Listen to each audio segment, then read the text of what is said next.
welcome in. How are y'all doing today? Yeah, I had this time where I was playing FNAF a lot. Or I was just going through the FNAF games, I think. And then we used to have these like channel predictions, um, where I would be like, oh, like let's do a prediction to see like if I'm gonna beat like I would do like the hard mode and then I'd be like, oh, like am I gonna beat it next time? And I'm like doing kind of poorly. So it would be like, oh, um, like channel point yes or no, like if I'm gonna beat it in the next like 3 attempts or whatever. Um, and then and then for some reason, because like before I just like playing casually and like reading chat, but then for some reason when the channel point starts, like almost obviously everyone doesn't believe in me, right? Like you guys know how chat is. Like everyone's like, you're not gonna beat it. Um, so then a lot of people would vote no. And then suddenly after doing that, after doing that prediction, I would like lock in. I'd be like, "Okay, guys, I'm gonna play," and then I would, like, lock in, like, fully, and then I would, like, beat it right away. So that's why people said I was scamming, I was hustling. It's like I think that's what it's called, right? Where you pretend you're bad at something, and then you bet on it, and then you're actually secretly good. Piano stream when I'm de-rested. I need to practice. But keep reminding me so um I can feel pressured to practice. And welcome in Angel. Catfish catfish much. You 42-year-old. Yeah, I'm just secretly 42. You guys had no idea. What are these accusations against chat? So you're saying if there was some gaming achievement I was trying to do, and I said we're gonna do a channel point prediction for whether I'm gonna beat it, you would say yes? You would be like, "Yes, Miju. I believe in you. You're a god gamer. You can do it." There's no way. That's hustling headshot queen. Yeah, see, I can game well. I can game well.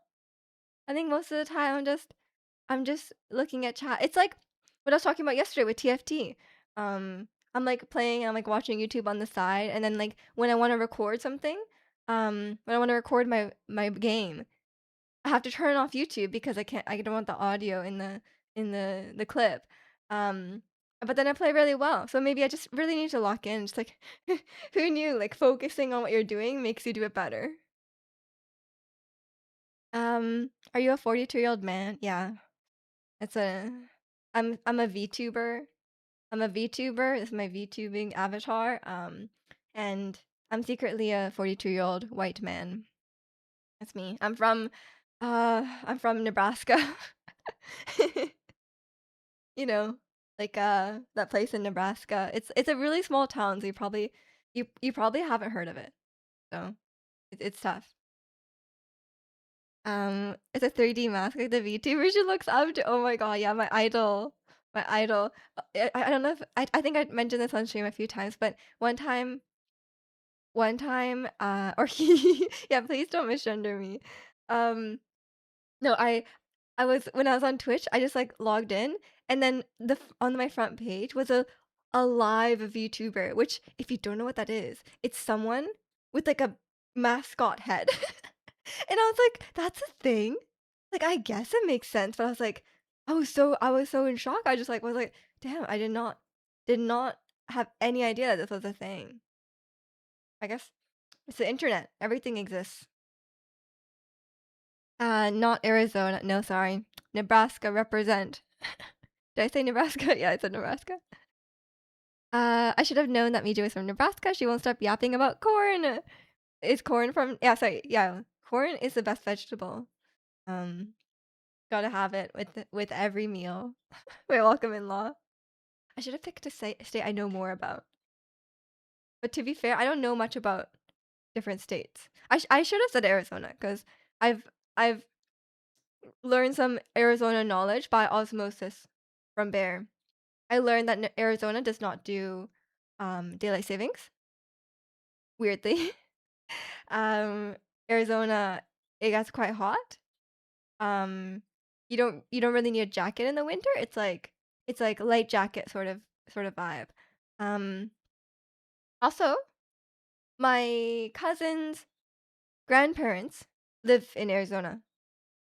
So, like, I do have a connection to Arizona. Like, they my cousin and my aunt and uncle would often go to Arizona, to visit their grandparents. Nebraska Cornhuskers. What? Is that a team? Yosei Miju is corny, but she was born on the cob. What does that even mean? Is it just wordplay? But it doesn't mean anything. Welcome in Zirconian, and welcome in GM. Hope you're doing well today. But not Zirconian. I didn't say it to Zirconian. That's our college mascot. Oh, so every state has a college. There's like a state's so it's like the college, like Arizona State University, like Nebraska State University. But there must be like other ones, right? I see. Is state school like good? I guess it probably depends on the state, right? Cuz like the top universities are not state schools. Like Harvard is not Boston or Boston, New Hampshire University. Angel will appreciate my call. Yeah, Angel would appreciate that comment. Today is World Compliment Day. We need to give compliments to 3 other people. Mm, that's tough for me. It's I don't know if I can do that. It's not a complimenty chat. Except Arizona State University is evil. Okay, yeah, we hate Arizona State University. Um, your hair looks cool. Okay, thank you, thank you. Okay, I'll give you a compliment back. You were very cheerful, Risto. I appreciate it. You already gave me my annual column. It's okay. I have evidence of that. That's fine. Literally, they're the devils and our rival. Oh, so you didn't go to Arizona State University, you went to a rival school. I see. I mean, I guess Canada also has state schools because we have University of British Columbia, we have University of Alberta. No, I don't know if we have University of Alberta. I think we do. My brain just thinks of University of Calgary, so maybe it's not. Can we get a channel point redemption for a compliment? No, no, they must be earned. Must be earned. And what if I don't want to give that person a compliment? What if they're really mean to me? You know, I don't no, I don't want to be held to that, you know? But maybe I need to revise my channel point things. Cuz some of them are gone now, unfortunately. Cuz I used to have that one for random clip and I like that one too. And then but the thing I was using to generate the random clip doesn't work anymore. So like I can't do it. It only plays the same clip. Like it's like, "Oh, you can only do your featured or not featured clip." It's like, "Oh, it will play your top clip." And I'm like, "Well, that's not really fun, is it? It just plays the same clip." New number 1 life goal, get a compliment from Miju and then get married and have kids someday. In that order? Am I holding you back from getting married and having kids? I'm sorry. Okay, I'll think of something. Um, I think of something. You have a great work ethic, Bear. Is that legitimate? I don't know. I feel like you do. You have a very long stream streak, which means you're very disciplined and punctual. You know what I mean? Tirthay stuff gets a compliment. No, I don't think so.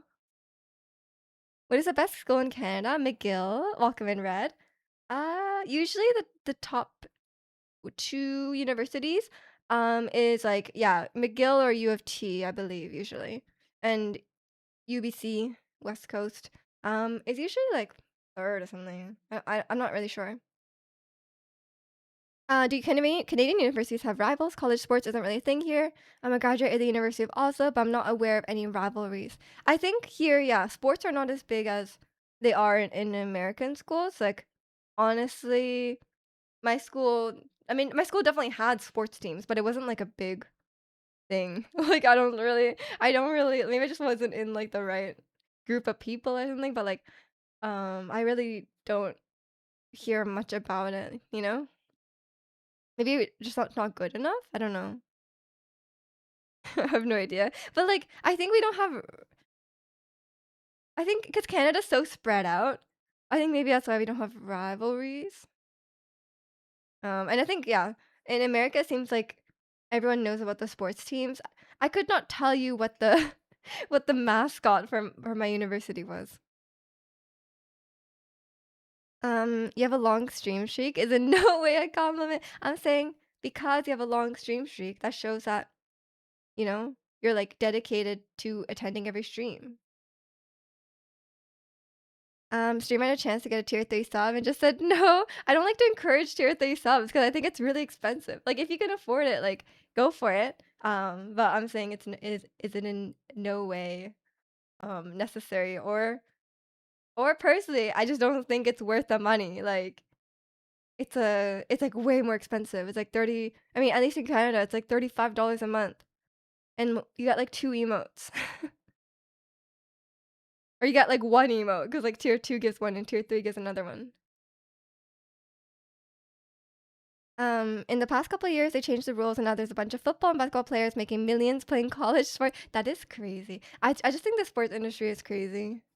There's so much money in it. I'm like, that's I don't know. It's like a incomprehensible amount of money. But I guess that's I don't know how I feel about that. Because I think a lot of people I mean, I guess if you're good at sports too, you get a lot of opportunities, like, you get a lot of like, a lot of people I hear a lot of times about maybe on TV, about, like, kids getting scholarships to go to university, and it's like a sports scholarship. So I guess that's good there's a lot of money in that sense because a lot of people can have their school paid for, um, especially people who may not otherwise be able to afford that school, and I guess that's good. But, like, millions? I don't know. Actually, no extra emotes, you don't have any for tier 2 or 3 I think I probably moved them down because I was like, I don't really wanna, like, uh, I don't really wanna lock them behind, and these days, like, in the past, like, Twitch doesn't have that many emote slots, but these days they have, like, quite a few emote slots. Um, I even have 1 open slot apparently, and I have 10 animated slots still, so, that's why I moved them down. But, like, the ones like the bits ones I kept because, like, if people did spend that, then I don't want them to, like, take it away from them. Thank you, bear. Free emo only costs 1K bits. Let's go, let's go. Yeah, I can't move the bits ones because like, people have unlocked them, so like, it seems like a bit of a I would actually be a scammer. I'd actually be a scammer if I remove the bits emote. Enjoy, enjoy, bear. I appreciate it. Um, is the American sports system even that good at producing talent anymore? Are all the best NBA players Europeans at this point? I don't know. I don't know. I don't know enough about like sports in general. You probably know more than me. I thought basketball was a very American sport. Yeah, I didn't watch like a single Olympic event. Although my mom just showed me yesterday the Japanese figure skaters who won gold. Apparently they're very popular. And they were I've never watched figure skating, so I don't know if it's normal or not. Probably not because they won the gold. But they're crazy. Like, the guy just picks up the girl, he just tosses her, and she does, like, 16 spins in the air and then lands. Um, Pretty crazy. And welcome in bed, babe. How are you doing all today? The best individual players are spread around, but the best overall talent is still in the US. I see, I see. Yeah, I really always thought basketball is very American. But yeah, I don't know. I think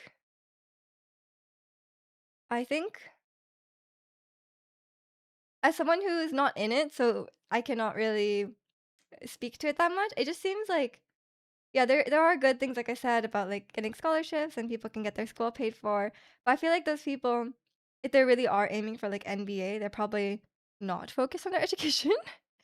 Um, and I think there's a lot of, like from what I can observe, it seems like there's a lot of, like, toxic stuff, um, like, in sport I mean, I'm sure it's good in some aspects, it teaches, like, it gets you fit, it teaches you, like, discipline, teaches you hard work, um, that kinda thing, but, like, also, I don't know, the culture sometimes seems, like, kind of questionable. USA did get a lot of medals at the Winter Olympics, only 8 behind Norway. Go Norway. How many did Canada get? And how many did Japan get?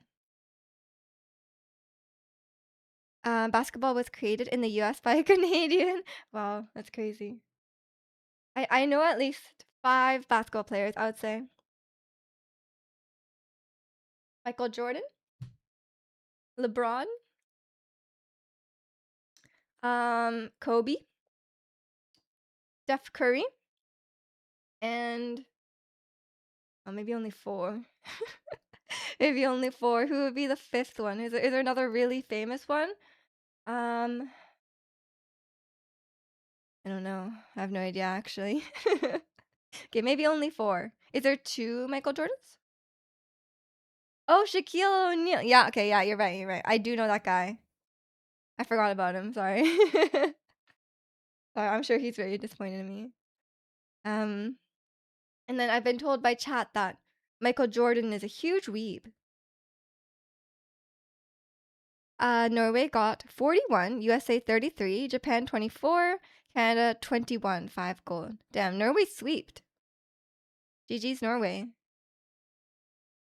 But Canada didn't do so bad. I mean, 5 gold, I guess, is on the lower end, but nothing wrong with that. I think most people just care about hockey here. Hockey is really the main one. And, they got close to winning that one, and that's what matters. And I feel like we should have won because okay, there's a lot of backlash right now because um we had our star player, Quinn Hughes, he got traded. Um so he was like our star player. He played here for many years.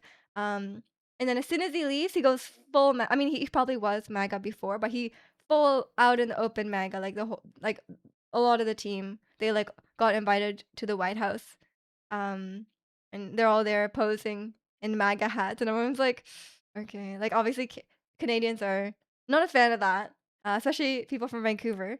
So yeah, now people really hate Quinn Hughes, and the other players who are participating in that. So Canada's Canadian fans are very upset about it.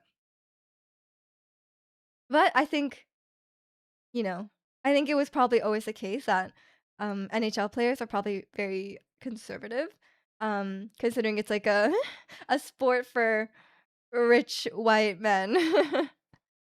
And it's like a lot of them are probably from more rural areas. It's apparently most of them are like right leaning, but like going full Trump is like a different thing altogether. University of Florida has a 236 centimeter guy from Canada. Wait, how many feet is that? Is that 7 feet tall? No, that's crazy. And thanks for the 5 stream streak, Christo. There was like a second Michael Jordan, but you didn't play in the second regular season. See, I could have used the second Michael Jordan. Michael Jordan is one of the 4 baseball players I know. Is he a baseball player? 7'9". What? Is he okay? How does he live? That's crazy. Oh my God. How do you, yeah, how do you like live your life as if you're 7'9" tall? Like, how does that work? I have so many questions. I guess every good thing he became an NBA player because, or I guess he will be an NBA player because um, everything in your house would have to be custom built. You have to put 2 beds together to be able to fit into a bed. Like and then like every shoes has to be like custom made shoes, and all your clothes have to be custom made clothes. Cause like who, like how, every ceiling would be too low for you. Like that's crazy. Isn't the average ceiling height like, I guess it's more than 7'9", but the doors are definitely too small. He had to crouch under every door. And the team has Nick Suzuki. Is he Japanese? I would be surprised if he wasn't. Suzuki definitely sounds Japanese. You would live happily. Tall guys are very but you're so tall that it would be like detrimental to your life. No, like it would be like I'm saying, like all your clothes have to be custom made. Like you would have to crouch through every door. Like what do you do? What do you do? You don't fit in a normal bed. Like you don't. Probably even, like, chairs are too small. He played baseball in Arizona during his first retirement after his father passed away. Oh. He briefly retired from the NBA to pursue a career in baseball unsuccessfully. I guess he just needed, like, a little reset. That's understandable. Um, he doesn't really play much. He can't move very fast, so I mean, you probably have a lot of joint issues, right? Like, you probably have a lot of joint issues from being that tall, like, health issues. How people just bang their heads on ceilings a lot, it's a design flaw. Oh, no. I mean, yeah, 'cause we make our society for average height people. Um, of the building or the body? That's true, that's true. Um, I'm sure there was a trade-off, but I'm sure there are trade-offs, but that's for a sugar mommy to worry about. Right, so if you're over 7 foot tall, you immediately get a sugar mommy, is what you're saying. I don't know if I don't know if I agree with that. Like, I think a lot of people do like tall guys, but you still like, it's not just being tall, like, you can't only be tall. You have to have other, um 'cause there's a lot of tall people out there. And also, 7'9" would be, like, ridiculously tall. And welcome in Chicano bilingual. You lived in Japan, though rough. I think if you're, like, 6'1" in Japan, like, that's that's already too tall, like, for many things in Japan. So, like, being 7 foot would be, like, crazy. Also, people would stare at you. I guess even in America or Canada, people would stare at you.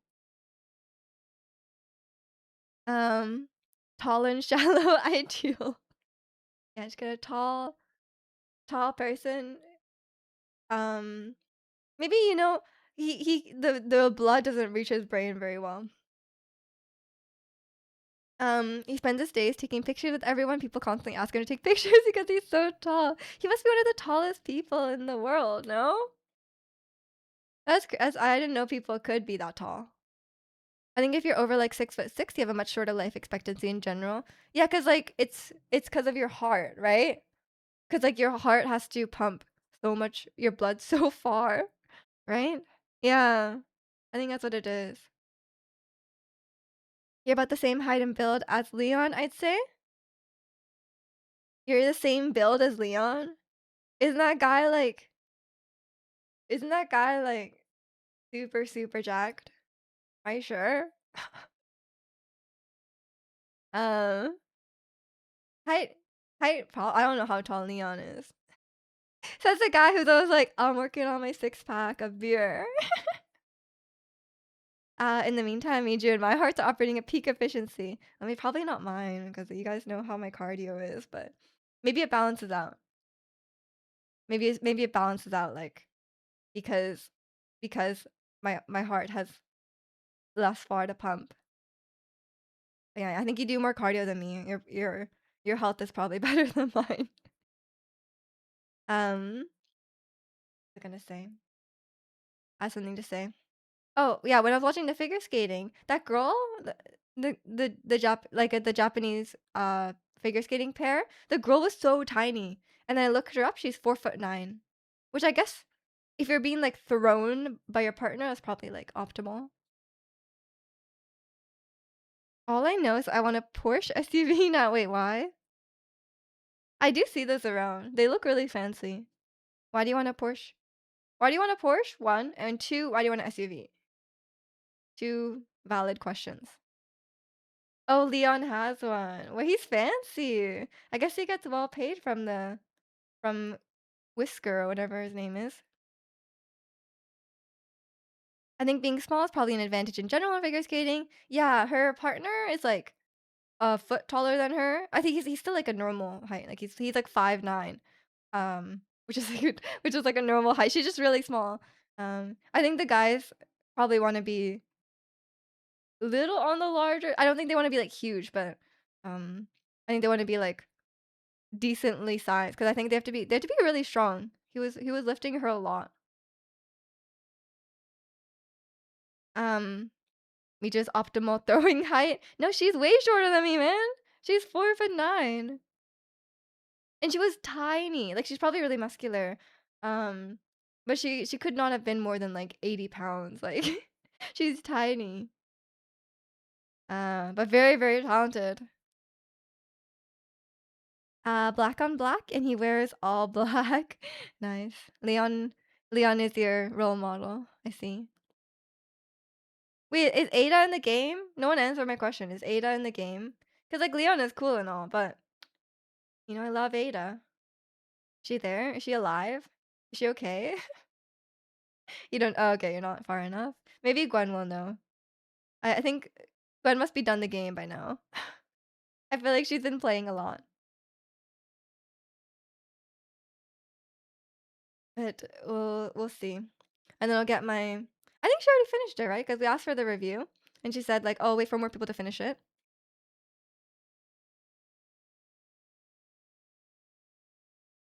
You played a solid 40 minutes and died. Had to start over because no autosave, so I shut it off. Just play on an easier difficulty. Is that admitting defeat? Just play. Just play on the normal difficulty, and then if you want to do a second playthrough, you can play on the harder one. You're in too far now. I see. I see. I think it's really mean if games don't let you change the difficulty. Like unless it's like a permadeath run. But even then, like let you turn it off and then you just don't get the achievement for permadeath or whatever it is, you know? Or like just have like let you change the difficulty at any time and then just give you the achievement for the lowest one you used in the playthrough. Cause like people might want to adjust the difficulty as they go. Like certain sections might be harder than others. It seems kind of rude. I think God of War does the same thing. Like if you select the hardest difficulty, you cannot change it in the middle. Um, but I think I'm not a big fan of that personally. Just let me give up. Like if I want to give up, like um maybe I misjudged my skills and that's okay. It's okay. It's allowed. Especially like I see a lot of videos about like the difficulty setting in games, right? And like you choose the difficulty before you start playing the game, right? So like you might not have a good judge of what kind of game it is, like how difficult you might find it. Um so like making you choose at the start and then like not letting you change it is like kind of silly, especially cuz yeah, you might not have a good judge of it. And then it's like you have to restart. And I don't want to restart, you know? Oh yeah, speaking of cars, I was gonna post in the Discord, but I was like, I'll just wait. Um, I I had two driving incidents yesterday where I was like, what the hell are people doing? Firstly, I was driving to Pilates and I was approaching a red light, okay? So I was slowing down, approaching a red light, and this lady was about to like she was trying to leave a parking lot into the lane that I was in. And I was like, "Oh, is she gonna come out?" Cuz like she seemed like she was like gonna come out. So I was like slowing down. But she didn't. So I was like, "Okay, I guess she's gonna wait and come in after me because there's no one behind me, right?" So I was like, "Okay, I guess she's gonna wait." Um so I like approached the red light, and then when I'm like 10 feet away from her, she pulls out. I was like, I was like, why? Like you had all this time. Like she had a good like 15 seconds of me like approaching.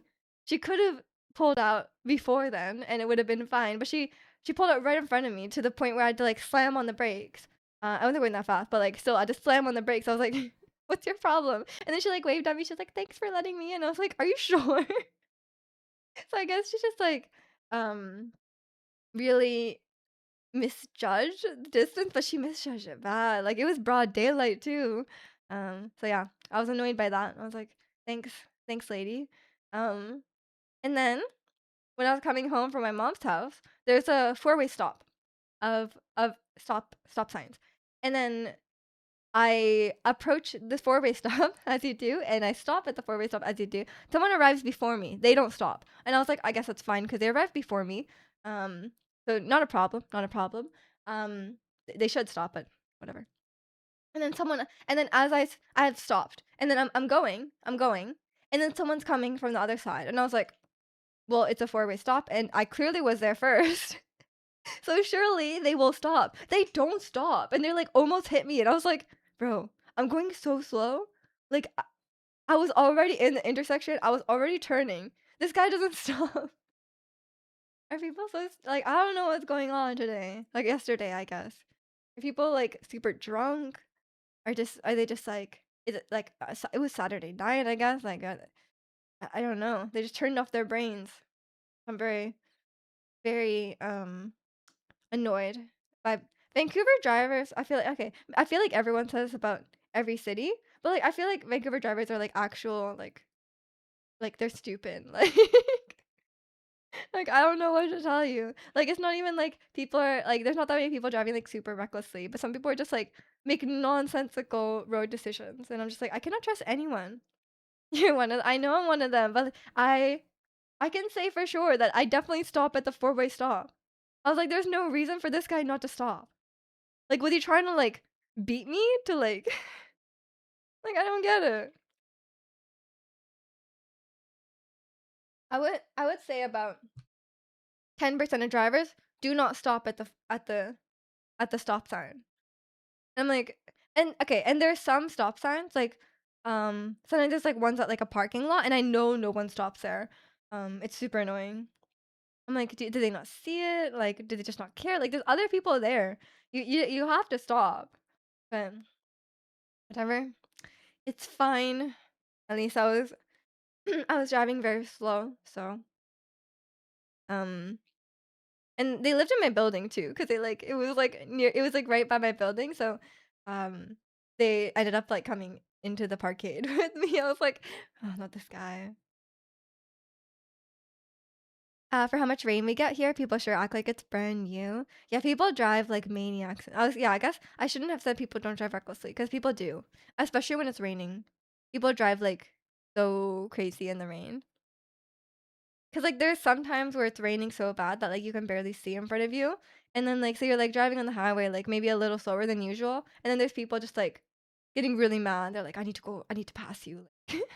I need to drive at like 20 above the speed limit, just because like there are people like that. But it's always those people like I don't know. I feel like I always get some amount of satisfaction when they're like someone's like driving really aggressively trying to pass you and then you like literally meet them at the stop sign or at the stoplight. I'm like, "Really? You drove like a crazy person just to get like one car ahead." Like would it why? Or like sometimes like the highway's like really it's like bumper to bumper traffic and like you're trying to merge onto the highway, it's like a zipper merge, right? And then like someone guy like won't let you in. And then you're like, "But why?" Like it's bumper to bumper traffic, like no one's moving. Like you really want to be one car ahead that badly? Like sometimes I'm like, why? Like it's so stupid. Put people at risk to get one car. I know it's like you're gonna get there like not faster at all. Yes, and it's like I think it's been proven that like especially in like city driving where there's stop signs and traffic lights, um, speeding doesn't really get you there much faster, or like it might be like 1 minute faster, like not even kind of thing. If you're even I mean even if you're speeding, like I'm sure if you're like speeding on like the highway, it probably gets you there faster. But like especially when there's like traffic lights and you have to stop anyway, like I don't think speeding makes a difference. Yeah, but people like to drive like that. When people don't stop me at the zebra crossing because they want to save 5 seconds. Yeah, yeah, people also didn't do that either. When I was walking Luca yesterday, we were crossing the road and this guy, in like a huge truck, we were crossing and like it has like those flashy lights to like indicate that someone's crossing. And then he's like approaching so fast. I was like, oh my God, we're gonna get run over. But he ended up like stopping. But I was like, why? Who's driving like this? Also, school zone. I definitely wouldn't stop for any Zirconian. Yeah, they just know. They're like, "Oh, I can't stop for that guy." But yeah, it's definitely some people are very, very rude. Um, but like you don't want to like aggress anyone, because you never know like people go really crazy with road rage sometimes. See them roaming around playing Pokemon. Yeah, that's how you know. That's how you know. You can see them like you just see some guy still playing Pokemon Go in 2026 and you're like, that's gotta be Zirconian. Because I don't really see it much. Actually, no, I did see like last summer. when I was downtown, there was a whole group of people playing Pokemon Go. They clearly had like a meetup. Um, and they were all playing Pokemon Go. So I guess it's still around. I think during the 30th, they said Pogo is 10 years old. That's crazy. But yeah, I guess so. Cause like when Pokemon Go came out, I was like in high school. So that makes sense. Yeah. Welcome in, Anthony. Should tell those people 2016 called and wants his app back. You tell him. Draconian's right here.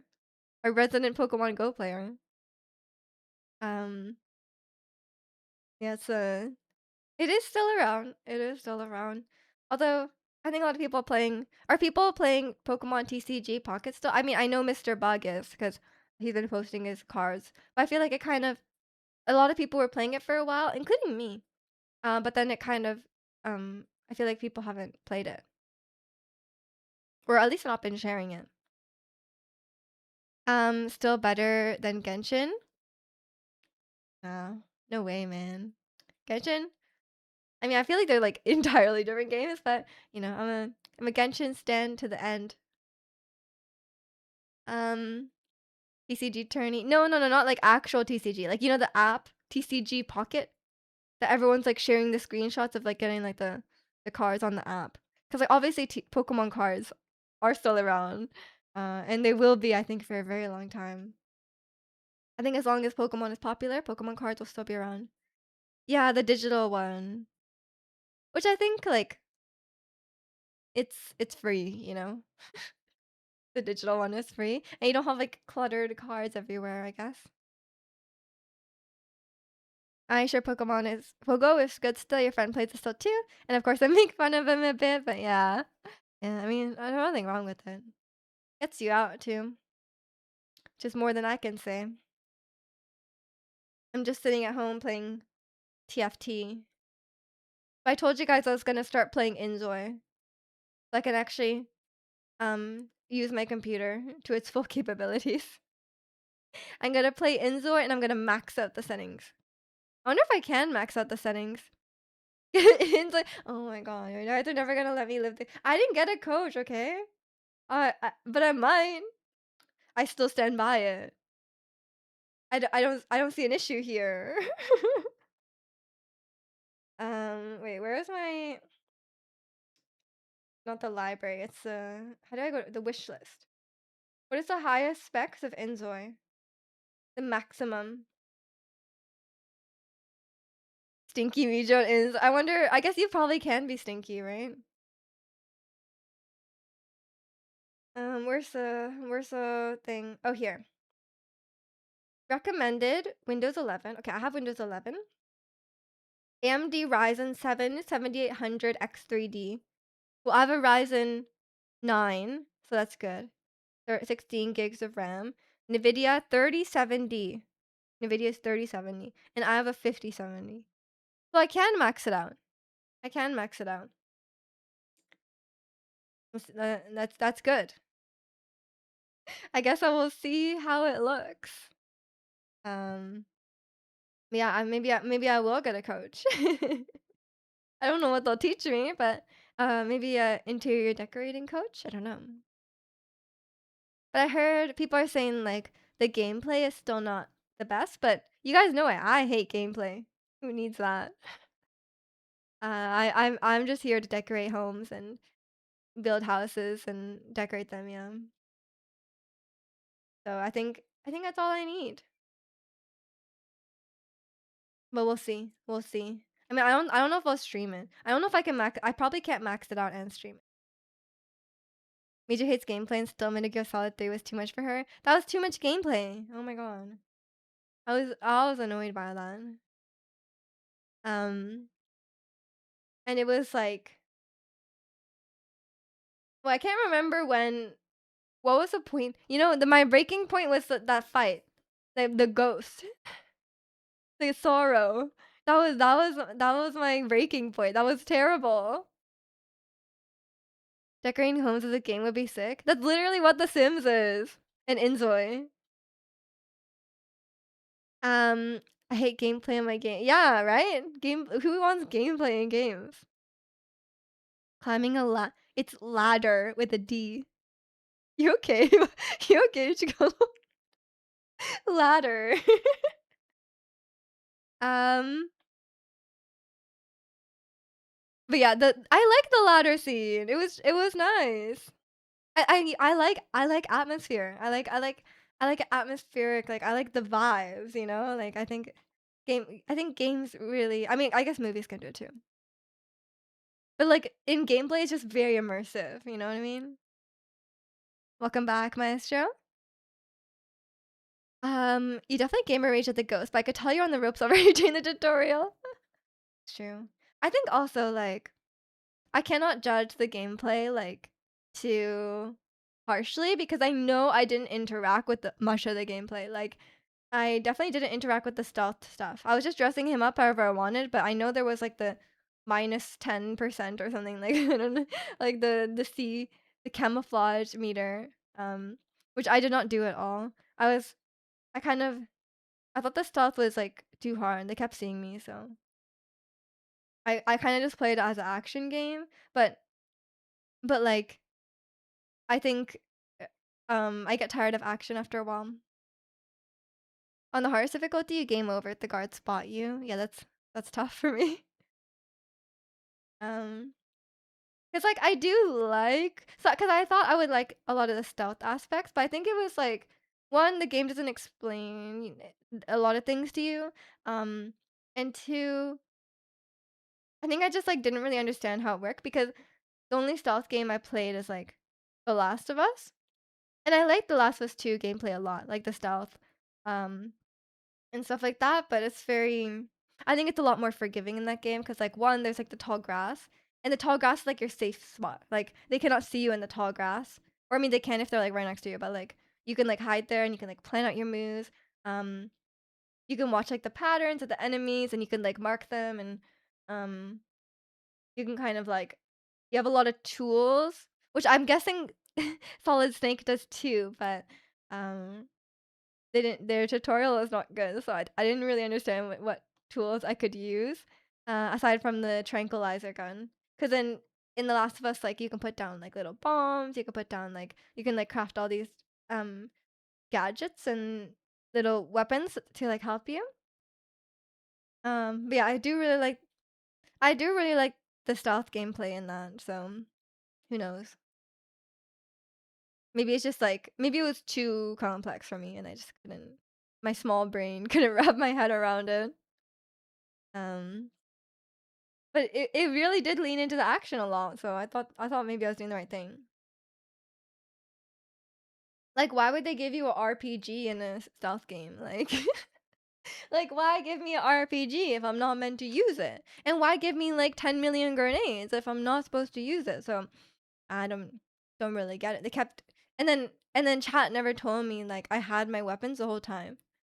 And that was really annoying. I did not know that like, the game that was very unclear from the game. Like, I feel like that was the game's fault because like, they showed me going to the prison, all my weapons were taken away, right? And then I never got the weapons back. So I was like, "Oh, they took my sniper gun and I didn't get it back." So I was like so then I just never tried to use it again because I just thought I didn't have it, but I did. It was in the backpack. It was just like they just unequipped it, but it was in the backpack. And welcome in Knife. Let me just fire RPG indoor. They did let me fire RPG indoors. I love I love shooting the RPG right at my feet. There's like 2 enemies. I'm like RPG time. And it's I don't think I was playing Solid Snake in the stealthiest way possible, but it was fun. It was fun. But when I played The Last of Us 2, I definitely played it more stealth oriented. Um, and I like having the option to skip combat sections entirely. Like if you're just like if no one even sees you, you can just leave. I like that. And I think Metal Gear Solid you can probably do that too. And welcome in Peel. You do play Metal Gear like do. Exactly. Exactly. Like why give me RPG if I'm not meant to use it? You got to use all the tools at your disposal. I'm very much a like I'm not saving my RPG use. I just got to use it. And that's what will get me through. And welcome in, Puppet. How are you doing all today? I know someone whose whole first time Metal Gear Solid 3 was just to kill everyone. I think I killed everyone because I didn't know I'd. I mean, I used the tranquilizer one a lot, but then they kept waking up. So then, so then I started just using the normal gun. We didn't kill. Yeah, I wouldn't kill the dog. I hate games where you have to kill the dog. Although, in The Last of Us, in The Last of Us Part 2, there's like dogs, right? And most people will end up killing them to get through. And I was like, I hated it. I hated killing dogs. And then at the end, they tell you, not the end, but like a little while after the game came out, the developers were like, by the way, you can get through the game without killing a single dog. And everyone's like, oh my god, I feel so bad. Like it's hard. Like it's really hard, um, to not kill the dogs because they like their whole mechanic is like they can sniff you out. So like they're always like tracking you down, which is like makes it really hard. Because you will most of the time encounter it. But oh my god, I legitimately almost quit the game.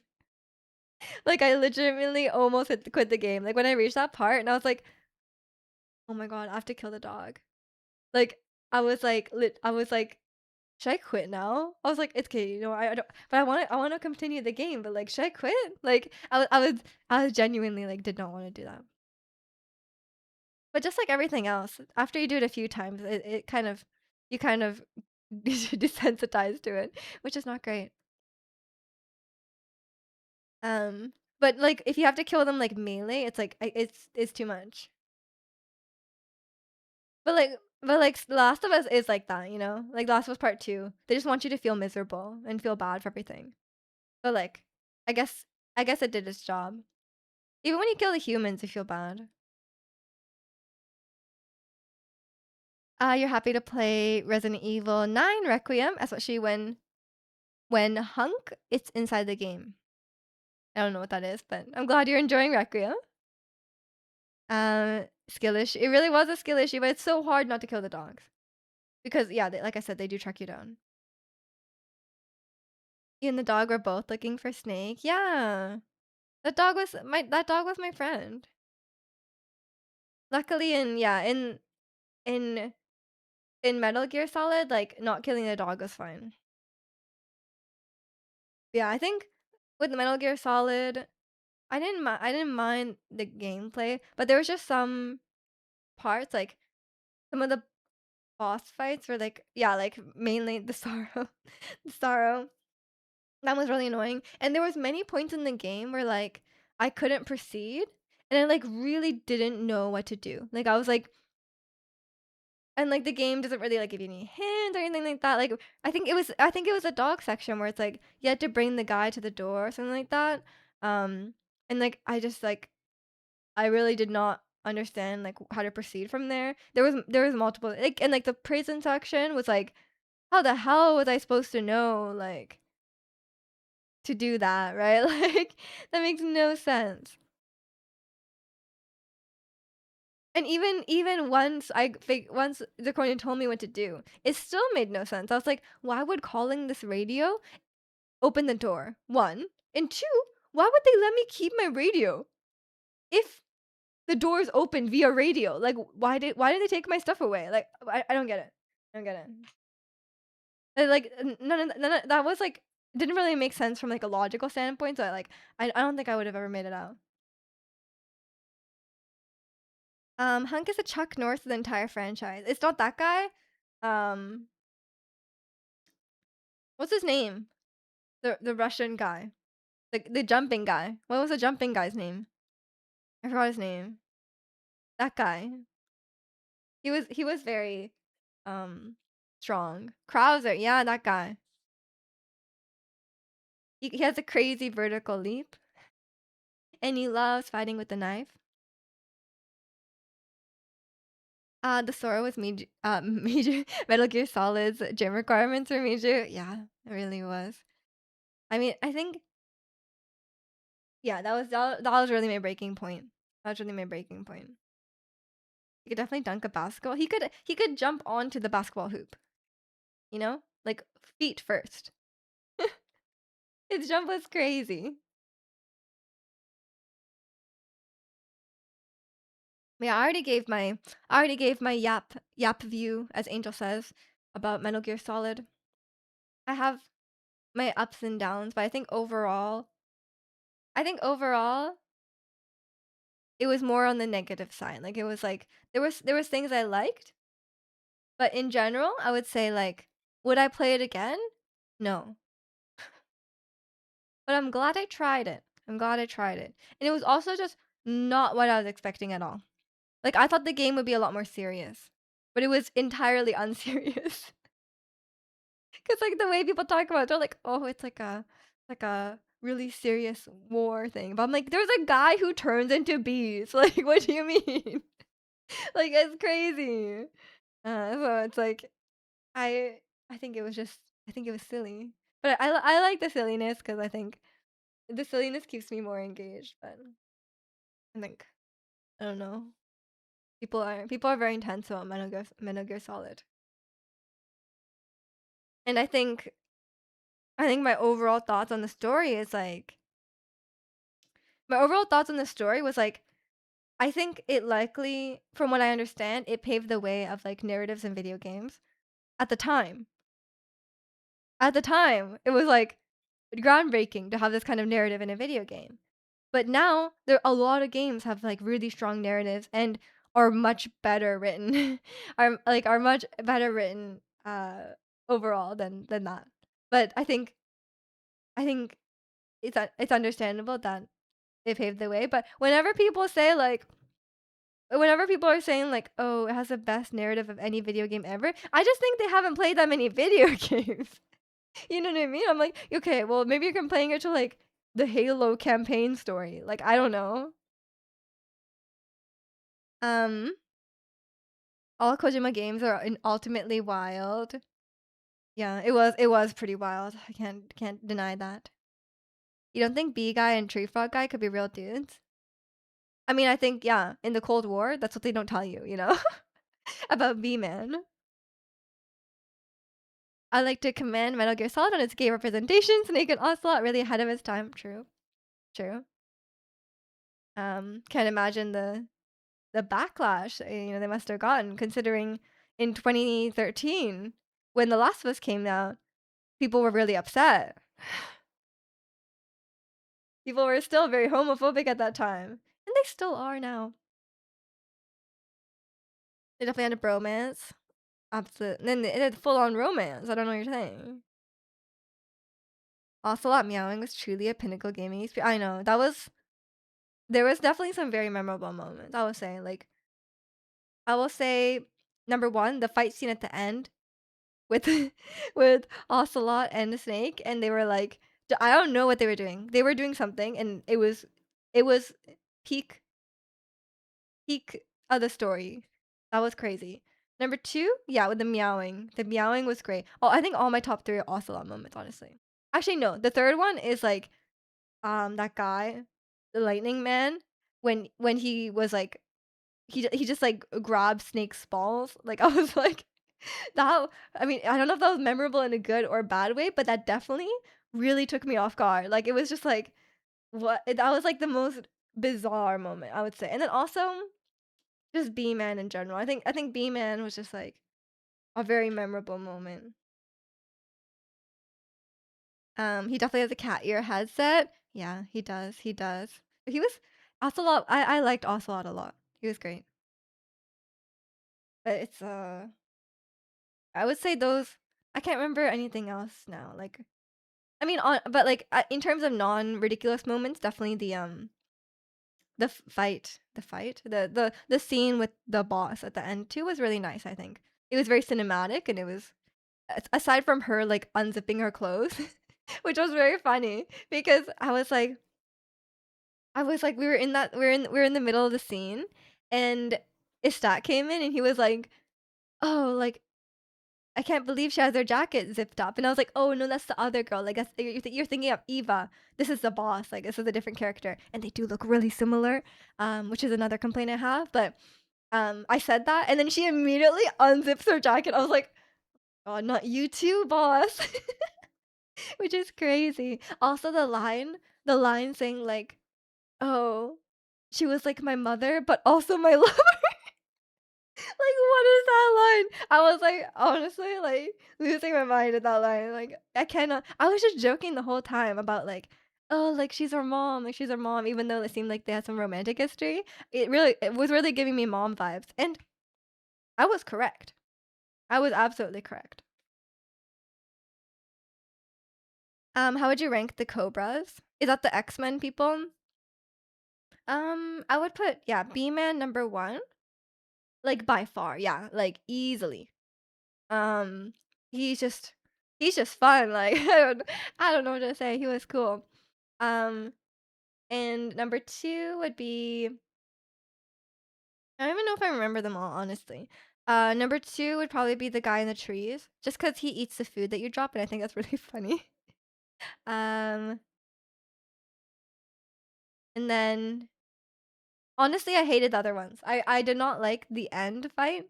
I thought it was really annoying, and, like, it was I liked getting the sniper rifle, 'cause I love sniper rifles, but, I did not like the fight. I thought it was really boring.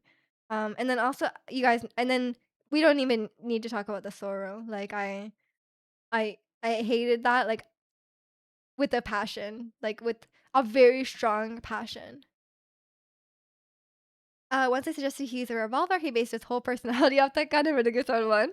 Yeah, he was definitely a fun character. I like Ocelot a lot. Um, but yeah, that's my I think I'm forgetting some too. I don't know, like, what other characters are the yeah, the Fury, the flamethrower spaceman. That he was just in the middle. I don't feel strongly about him. I don't know where he came from, by the way. None of these guys have, like none of these guys have, any, like, purpose. Like, they're just there. I'm sure they have some backstory that, like, you could get into, but, like, I'm like, "Why are they here?" Like, they just show up. Um, Miju wishes she could revive the Sora so she could put another bullet in his eye herself. Yeah, I would love that. Big Eye Man. Isn't that isn't that one I already named? The Big Eyes? Isn't that the end? Yeah, the end. That's why I put him low. That fight was not fun. It was weird. It was just, like, wandering around for a while, and then until you finally find him, and then you could shoot him, and then, and then he, like, moves around, and you're like, "What's this guy doing?" Like, it's super annoying. I swear he shot that guy a million I know, it took, like, 30 minutes, like, I was like that was super annoying. But then I got to show off my sniper skills after that, so I guess I can be happy about that. Maybe I should shoot a sniper IRL. Do you think I'd actually be good at it IRL? Is it really hard to shoot a sniper rifle? 'Cause it seems easy in the game. It seems easy in the game to just, like, line it up and shoot, but maybe it's hard. The fear is the guy in the trees, the pain is the bee man, I see. Yeah, I'm a big fan of bee man. Sniper skills with auto aim. I had auto aim off. I turned it off. I turned it off just to flex on everyone. And I was even shooting those guys in the weird little ship. You know the thing? Where it's like they're in like a little like tin can in the sky? That thing? I was shooting those guys too. I was shooting the birds. Very good. I ended up yeah, I turned off auto aim when I got the sniper because it wasn't even doing anything. No, frustrating it is to miss a zombie in Resident Evil 9 because you're just wasting ammo. I mean, especially on hard mode. The only rifle shooting I ever watch is biathlon. It seems hard, but also their heart rates are constantly at 180. Yeah, I mean, I feel like being the end and just like sitting there and like shooting the gun versus like just finish your skiing and then shooting a gun. That's probably different. I'm not sure. Maybe yeah. I don't know if I'll be doing the biathlon one, but if I ever do shoot a sniper rifle, can you even do that? Wouldn't you need like a really long shooting range? I guess maybe you can do it. I don't know. What if it's too scary IRL? 'Cause I've been to the shooting range one time, as you guys know, and I was really good at it, first of all. But secondly, I did not like shooting the rifle, 'cause the guy was like, "Oh, you gotta, like, put your face on it to, like, look down the scope." And I was like, "But I wanna put my face on the gun, it's, like, really scary." Um, so I'm not a big fan of that. I got Pokemon VGC on right now. What game is this? It must be Scarlet Violet. There's there's no other game for right now. Are they turning into, like are they turning into, like, 1? Do the graphics look really bad? Look at the people in the background. Is the same person repeated, like, 3 times? Then it's Scarlet Violet. And 2, are they turning into the terrestrialization, like the crystal head? The graphics look like game that's Scarlet Violet. You look in the background of the fight of, like, the NPCs watching. The same guy will be there, like, 4 times. The new one no, the new one no, I think Chicano's talking about the trailer. That game doesn't come out till next year. Also the one with the 2D windows, the PNG windows. That one, yeah, like Zirconia said, it's a spin-off. Mini? Is that me? Is that an autocorrect situation? Legends, yeah, Legends ZA. Legends ZA, Legends ZA. ZA sounds so stupid though. Like why do they make it like that? I already know Wind and Waves comes out next year. Yeah. I do be mini. I guess so. I guess so. Well, it's just because like I think it's Miju games often autocorrects to mini games, which I guess makes sense. Like I get it. I get it. I do like mini games. uh, you're mini now. Thank you. That's not the worst. I'll accept that. It's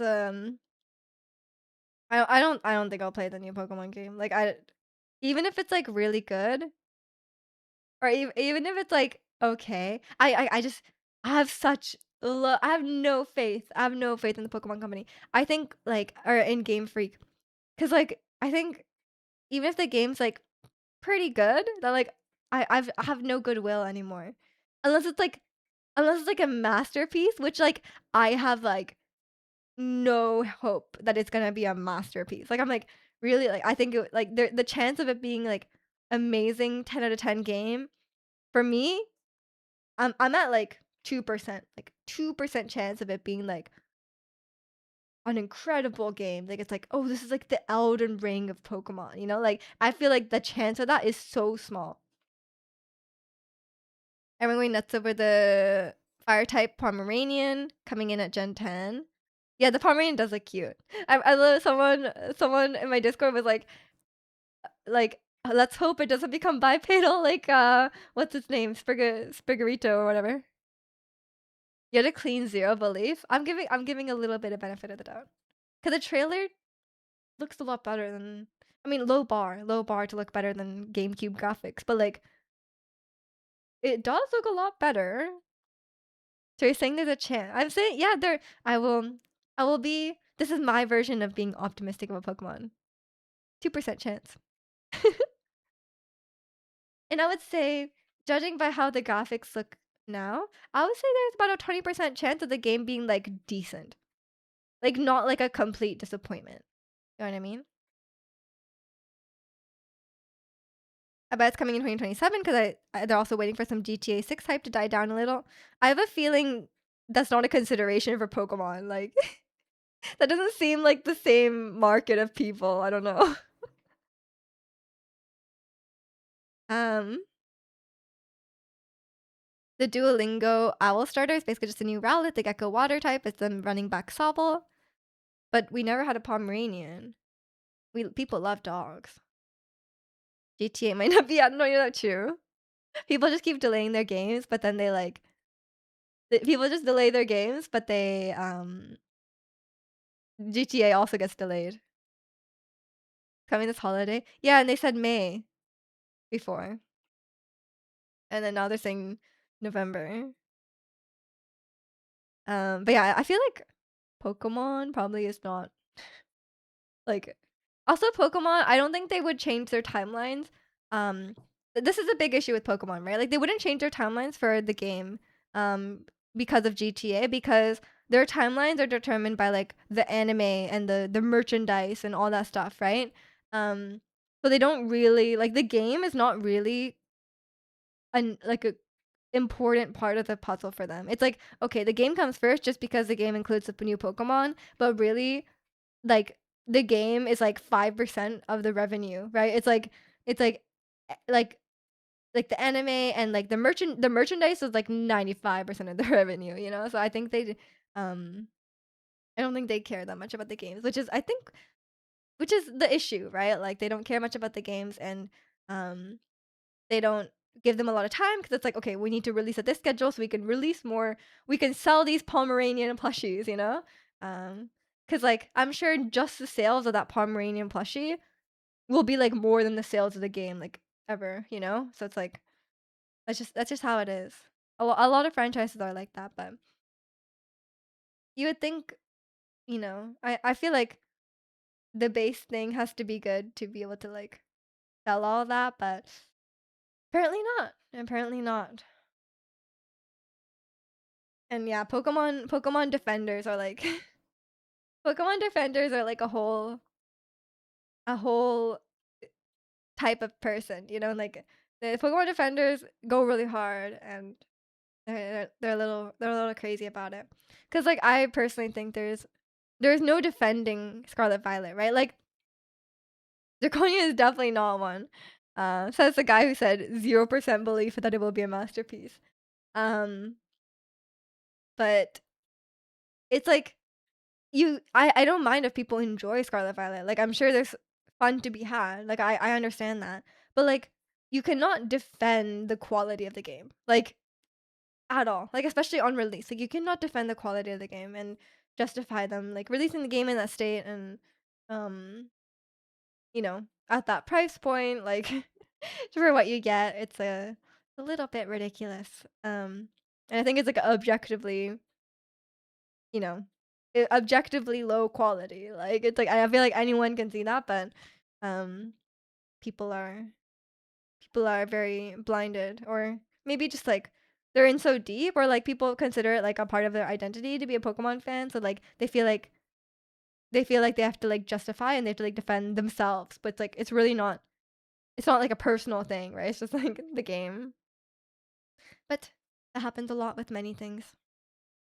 Okay, okay. I'm just gonna go to the bathroom. I'll be right back. Enjoy the your favorite Mallow Mart dance party in the meantime. Okay, BRB.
Okay, I'm back. And welcome Gwen. How are you doing today? How is Alright, when will you be ready to share your Resident Evil thoughts? um, you got yourself with Pokemon after Gen 1. Yeah, I'm sure that was the peak of the games. When they had to code it on like a calculator. I missed out on Gen 2.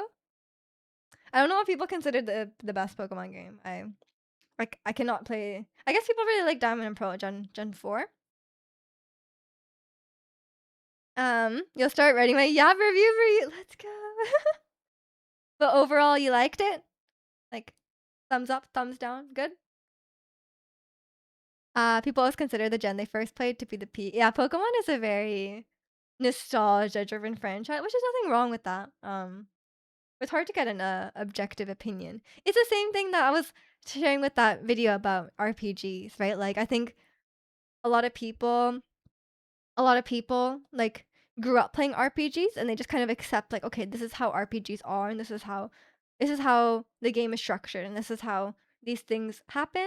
And like and then like if you didn't really grow up playing it and then you like try to get into it, you're like, oh, like this like for example like Pokemon, you're like, oh, the random encounters are really annoying. Or like some people might be like, oh, like the grinding to level up, it's like I that's real I don't find that fun. But like that's like a staple of RPG. So it's like, people are not either they haven't thought about it or they're not willing to change it because it's such a core identity of the thing. But it's like um I think for people who are not like really in deep with it, it's like it is a barrier to entry.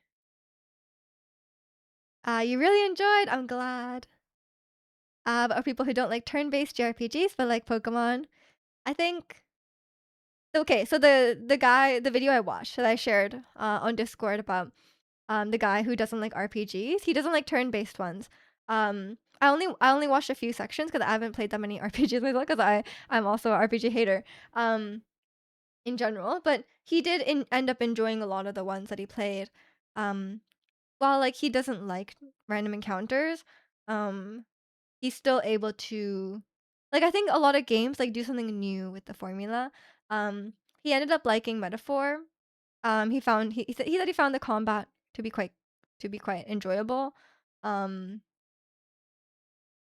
so like I think even if you don't like turn based, like there's still like you might not like it overall, but I think some games just do it well. Um, some games it's like engaging and it's like you might be more willing to enjoy. It might not be your first choice, but you might be more willing to enjoy it. But he did point out that he was like, "Oh, like the way that people talked about Metaphor, I thought it was going to be like a really dark, mature story, but when he was like when I ended up playing it, it was ended up being quite like juvenile, like it was kind of like edgy and like a little immature, a bit simple. Um and it was like it seemed like it was for like teenagers and I feel the same way about Persona. Like the way people talk about Persona, they're like, "Oh, it's like dark." It's like, "No, I don't think it's dark. I think it's just edgy." Like I think, it's just like it feels juvenile in the way it approaches the darkness and the way they like I think this is a very anime thing, like where they like kind of like over explain everything and they like kind of like spell out the themes of the game to you. That does feel very juvenile. But he seemed to still enjoy the story anyway. Like there's still stuff to enjoy. Like same with Persona. Like while I do think that aspect of the game is um like a little young, I guess. Um there is still like there's enjoyable character dynamics. A lot of the characters are really fun. That kind of stuff. Just kind of out here battling for dragon warrior monsters. What is that? Yeah. Unsurprisingly, that guy, he liked Expedition, of course. Um, and what was the other one? Oh, Undertale. He liked Undertale. But Undertale is not very like it is an RPG, yes, but it's like it's not like hard to play. Like um and welcoming protagonist, he heard Persona. I was just sharing my thoughts about the Persona story. Um Yeah, it's, I do agree with that guy, and I'm glad someone else shares that opinion, cause like, I think Persona is also one of those games, like, a lot of people maybe who play Persona only engage with, like, anime-related things or, like, JRPG type things, um, so, like, to them, they're like, "Oh, this is really dark, this is really meaningful," or they played it when they were younger, and, like, I think if you were I think if you were younger, then, like, yeah, the story would feel very, like, really, like, "Oh, this game is really serious, it's really dark and meaningful," but I don't think it actually is. Um, you just don't play Persona you don't just play Persona no, I'm not saying you, but I think a lot of people online who are, like, saying these things about the game, it's, like, maybe, um, either they're just, like, just younger, like, maybe they're just, like, young, um, but, like, it seems like a lot of the way that people, like the impression I got about the game before playing it, same with Metal Gear Solid, right? It's like people are like, "Oh, this is the game. It's like has the best narrative. It's so serious. Like it's like it has like a really deep story and stuff." And it's like when you actually play it, it's like, I don't know. It's like I think feel like if you played it and that was like the first narrative game you ever played, then they'd be like, okay, yeah. But as someone who started playing games through narrative games, which were really really well written and like really well done, like I don't think I approach it the same way. Protagonist only takes breaks from Persona to come here and be the harbinger of end of stream. True. We just says Persona and summons the weaves. True. I mean, I think protagonist just summoned by Persona or yeah, Shin Megami Tensei. I'll be just if anyone says those words, he'll be here. Or like whatever it is, the blue GameCube or sorry, I don't know what it is. But you know what I'm talking about, right? The the hardware thing. I'm probably really off. Yeah, that's kind of the impression I get overall. Like, I think there's things I like about Persona, but I feel like same with Metal Gear Solid. I feel like it's not for me. I feel like I'm also not the target audience, and I feel that way about. I mean, don't let's not. I know protagonists will try and get me started on this, but like we won't get started on my feelings on Attack on Titan. But like if I feel the same way about it too. It does feel to me. It feels a little juvenile. But it is I think it is a shonen anime, so I think it's intended to be juvenile. If you're feeling 6 is taking so long because 'cause they're finally gonna switch up the formula a bit. Yeah, yeah. I mean, that guy who hates RPGs seems to enjoy, um, Metaphor. So I think it does have its appeal, and I feel like I'm sure the combat is well done. Or maybe they're just slacking, I don't know. I'm not sure. But yeah, I think I mean, Expedition I think is, like, overall a very I mean, obviously, like, is a you know, it's had its laurels, you know, like, I feel like I don't need to justify. Um, the dude who hates RPGs is probably a LARPer, of course he likes Metaphor. I don't know, he said his okay, honestly, this is really relatable too, cause like, this was me. Not actually, but, like, kind of. But he was like, "Oh, yeah, I'm not a person that, like, has, like, wants all these, like, RPG mechanics, like, leveling and in-depth mechanics." He's like, "My favorite game is literally Uncharted." Which is, like, it's, like, the opposite of, a RPG, right? Like, it's, like, there's no leveling, there's not even, like, a health bar. Like, in Uncharted, there's not even a health bar. It is essentially playing a movie, right? Like, um, and, you know, it's fun, but it is more like a on the movie side than in-depth gameplay, you know? But yeah, it's like that was funny. I was like, "You know what? I get where he's coming from now." Like, that's the perfect explanation I needed to start the video. But I do love Uncharted. Like, no joke, Uncharted has really great character writing. Like, not even like it I'm like, I feel like this sounds silly, like, if you haven't played Uncharted 4, but, like, Uncharted 4 genuinely, the characters feel so real. Like, they're really good at dialogue, I think. Like, I think what however you may think of Naughty Dog, I think they're really good at dialogue, and I think that's where a lot of, like, fantasy sort of, like, that kind of, or, like, maybe, like, anime style games kind of, like, suffer, like, while they may have really good story, I think sometimes the dialogue can make characters feel less believable, unless they're going for being cheesy. I wish Sega would get around to porting Metaphor to the Switch. They already did Persona 3. I see, I see. I don't know enough about this. But yeah, I think yeah, Metaphor was only available on like but I think maybe it was like a actually no. I was gonna say it was like a graphics issue, but that guy, his main complaint about the game was that it looks like PS3 graphics. And then I didn't know the game looked like that. He like showed like the towns and stuff. I was like, what is going on with the graphics? Like I feel like Persona 4 looked better or Persona 5 looked better than that. Like what happened? Um, I doubt it could run you say that, but it looked bad. Metaphor is a bit rough with the frame rates. Also, like the textures were like he was showing someone like the buildings and stuff, and the textures were like 140p. I was like, what is going on with that? How could you have fun playing a game if it has no spreadsheets in it? So true. I do like a good spreadsheet. As much as I love a cinematic experience, I also do love the spreadsheets.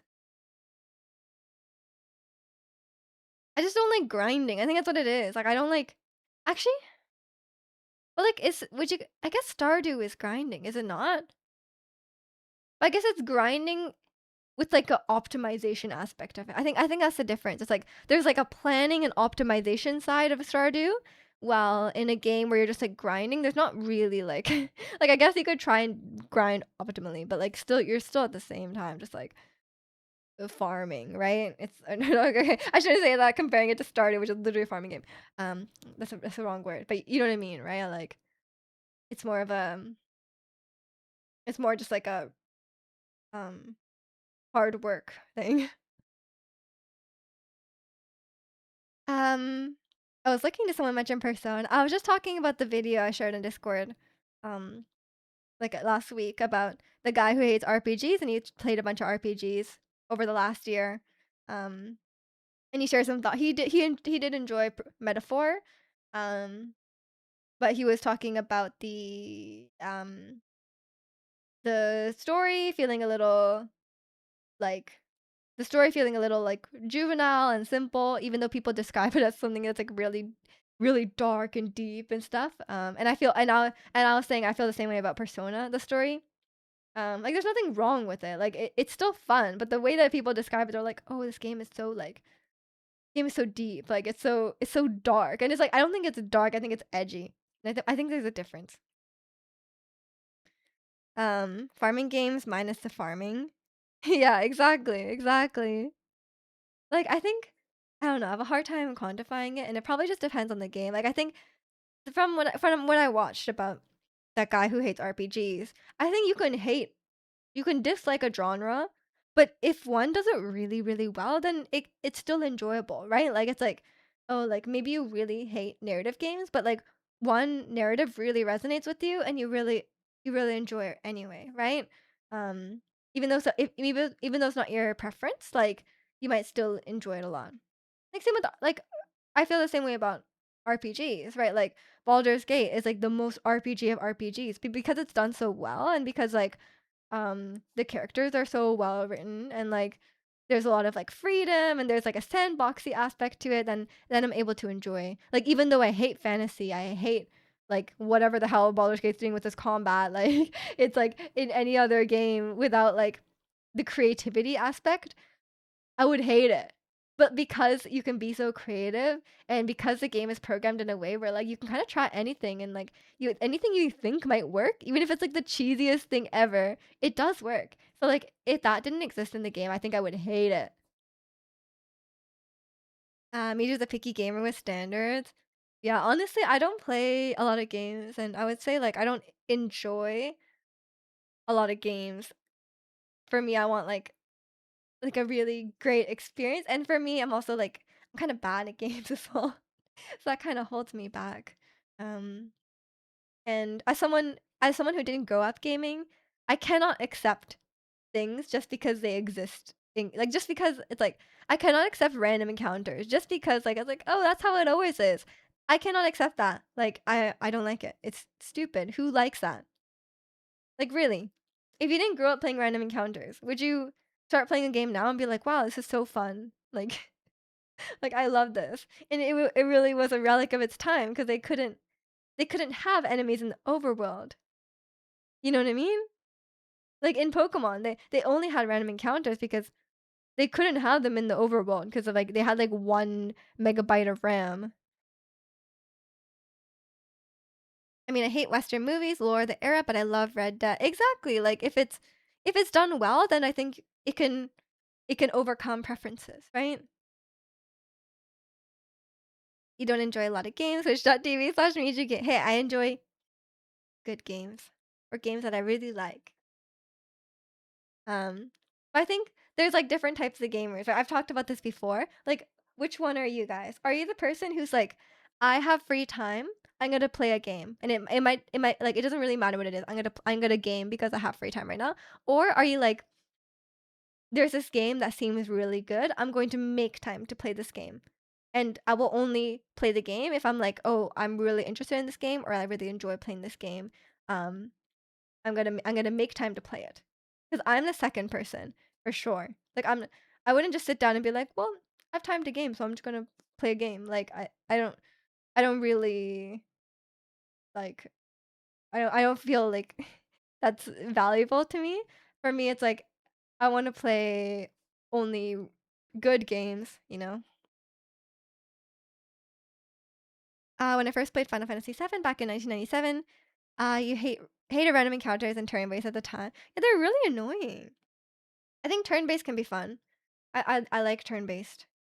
Um, but I don't like turn-based against another person. That's what I don't like as well. 'Cause you guys know I hate, like, predicting what the other person's gonna do, you know what I mean? I'm like, "I don't care about this. I just wanna think about what's in my own brain. I don't wanna think about someone else's brain, like, that's too much work for me." So I don't like strategy games in that sense where it's like you're against another person, you have to, like, figure out what they might do. Because in Pokemon, it's like if you're playing against the AI, like, you don't really need to think about what they're gonna do because they're very predictable. Um, but it's um, but I like it in that regard. I don't understand the concept at the time. I just wanted to mash buttons and kill bad guys. Yeah, fair enough. How old were you though? 1997. I guess you're pretty young. Um, and I guess I can just do the math. Do the math. Um, and welcome in P Ammonite. That's a Gen 1 Pokemon. No, it's the one with the shell. What is that creature called? It's not a snail. What is it? What is that creature called? Not a crab. Is it even a real? Maybe it's not a real thing that exists. You know what I mean? It's like a little squid thingy in the Omnite. Did you misspell it? Maybe it's like Omninite. No, I'm gonna say still yes. It's real. I think you're trying to gaslight me. Last week, I mean, I think Chicano still does want to mash buttons and kill bad guys. I think he still stands by that today. Correct. Let's go. You know, I shouldn't question myself because every time P says, "Are you sure?" It's like just trying to trick me, you know? It's like, "Ah, shoot, she got it right." I should um what did you do? Did you pin something? I saw something pop up for like a brief moment, but I didn't know what it was. um yeah, it's uh, I don't actually know what it is. You're famous for 5 seconds. Oh my gosh. Your message was pinned. Yes, yeah, I think I'll just start playing enjoy this week today if I have time and see what I can see if I like it. Because like I think Factorial will be too detrimental to my life. Omnite is a ammonite. I have no idea what that means. Am I too stupid for this? I never gaslight you. Right, right. You're never playing any mental games with me. Although I think I started the mental games, to be fair. Because I started like giving up trying to guess if the Pokemon is real or not, and I started just guessing like P's thought process. 'Cause I would be like, well, last time you did two in a row of a fake one, so I feel like you're doing another fake one just to like make me like second guess myself. You know, like I started going down that. So really, I started the mind games. The important message of last week, we got to know last week. You're way too good at. I think you were just really predictable with how you tried to trick me. And you know what? I was just saying before you came in that I was like, man, I hate strategy games where you have to guess what the other person is gonna do. But like, maybe I'm really good at it. Like if I played chess against you, like I feel like I'd win every time because I'd be like, I know what P's gonna do. Can read you like a book apparently. I think the best one was when I got you with It wasn't quesadilla. I would have known that one. It was like uh what was it? It was a Mexican food, but it wasn't quesadilla. Can't remember. That was funny though. Oh yeah, it was yeah, it was yeah, chimichanga, yeah, I was like, "That doesn't sound right." It sounds like it could be like that sounds like it could be a Pokemon name though. Let's be real. Isn't there a Pokemon with a really similar name? Or am I wrong? Am I thinking about Chimichar? What's his name? The monkey? Like I'm thinking of the monkey. I think that's why. Chimchar. Also, we're Canadian. We don't have Mexican food. Yeah, exactly, exactly. We're severely lacking in Mexican food. Maybe that's why my spice tolerance is so bad. Although we have like, I guess we have a lot of like Korean food and stuff. So spicy. One of my coworkers is Chinese and she cannot eat any spicy food. And I was really surprised. I was like, "Oh, isn't Chinese food really spicy?" And she was like, "Oh, not where I'm from." So I guess you cannot generalize. Maybe there's some cities and regions in Mexico where they don't eat any spicy food. Maybe. Mexican food isn't even spicy. It is spicy, man. Chimichanga. One story says it was invented in my hometown in Arizona or somewhere else. Yeah, it's um yeah, I don't know if anything cool was invented in Vancouver. Wait, did we invent California rolls? No, but surely that was invented in California, right? It was something like that. It was like some sort of sushi. We must have invented a sushi roll. There's so much sushi here. But would a sushi made in California? Oh, okay, it was invented in LA. Okay, that makes sense. I guess it's from California. I thought it was like a weird situation where they like named after somewhere else. Someone accidentally dropped a burrito in the deep fryer. Is that the legend? Who knows? Who knows? I don't know enough. I mean, I clearly don't know enough about this because I didn't even know it existed until I thought it was a Pokemon. Did you know Mexicans invented Caesar salad? That's crazy. How do people invent Caesar salad? Because like, if you've ever made Caesar dressing, you're like, what the hell is this? Like, what the hell is this ingredient list, right? Like, um, how would you ever come up with this? So, GG's to them, I guess. I don't know how you would come up with that. Julius Caesar. So true, so true.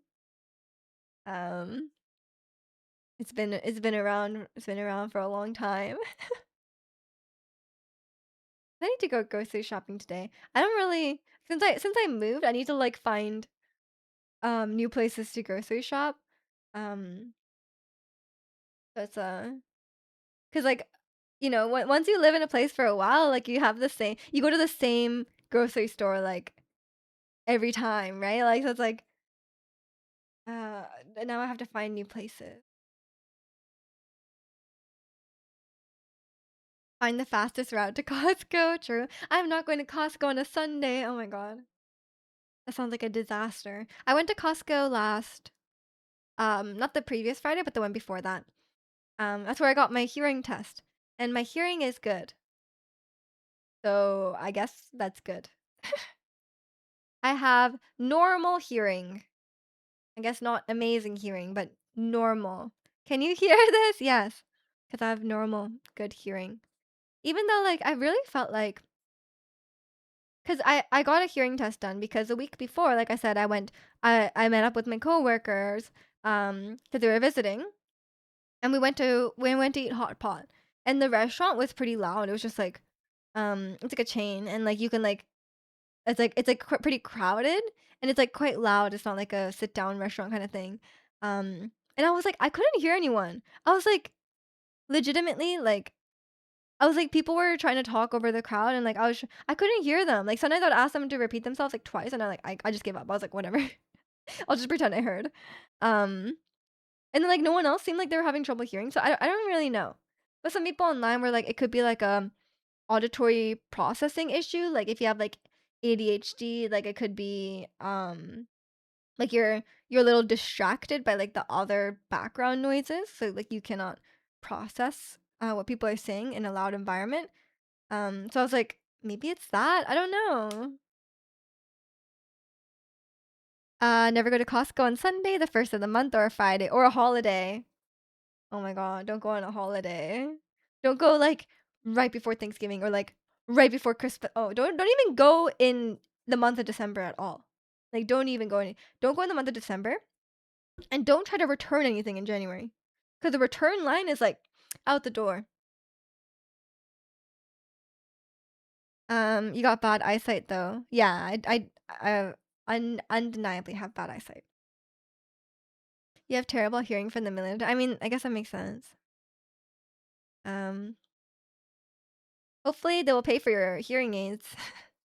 I mean, I'm sure the military has great benefits, right? Like, hopefully they pay for your hearing aids after that. You ended your Costco membership. I have like I have a I am on my mom's. I was ended by Costco. You went on a Sunday and then it ended you. No, I'm on my mom's Costco membership, which she inherited from my grandma.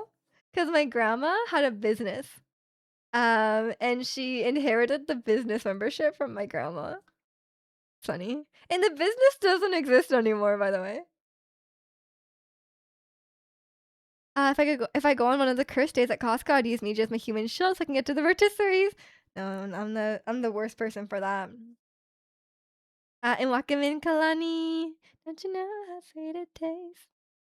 Generational Costco wealth, does that count as nepotism? No, we still have to pay for the membership, but we get a business one. I don't know if the business one is like better or not, but whatever. And I get it for free because my mom pays for it. And welcome in, Harry. How are you? But yeah, I like Costco for some things. Um, the rich get richer. Like my $500 refund on my sofa. Um, just winning at Costco, I guess. My mom loves Costco though. Like, she definitely gets her money's worth on the membership. She buys so much stuff at Costco. Like, at some points, like she would ask me to do her Costco shopping for her. She'd be like, I'll be like, oh, I'm going to Costco. Do you want something? And she's like, yes. Can you get these things? And I'm like, oh my god, there's so much stuff. You're good. Thank you. Just finished your mock exam week. Oh, you sound excited about those. I'm guessing it went well. Good luck on your actual exams. Costco is great except for how many people are there. Yeah, you just have to find like a quiet time to go, or like a relatively quiet time. Um, One thing I found quite nice is the their towels. Their towels are really cheap and they're quite nice. I mean, I'm not like a towel expert, but definitely towels are really good. They're like $10. Also, if you're lactose intolerant, buying lactase at Costco, it's so cheap. So much cheaper than anywhere else. I just like get like a bunch of them at Costco. And they're like really strong dose. So you don't like one pill of the Costco one is like many pills of like the other brands. Um, just go to H Mart, but H Mart has different stuff. It's not the same thing. You're not gonna buy like toilet paper at H Mart. Like the white people things at H Mart is so expensive. Cause one time I was looking for honey. I was like, I kind of need honey, and I was like already shopping at H Mart, so I was like, let me see if I can get honey here. It was $15. I was like, I was like, okay, I'm not buying this here. Your mom's boyfriend has a Costco membership. I really want to go and see what the hype is about.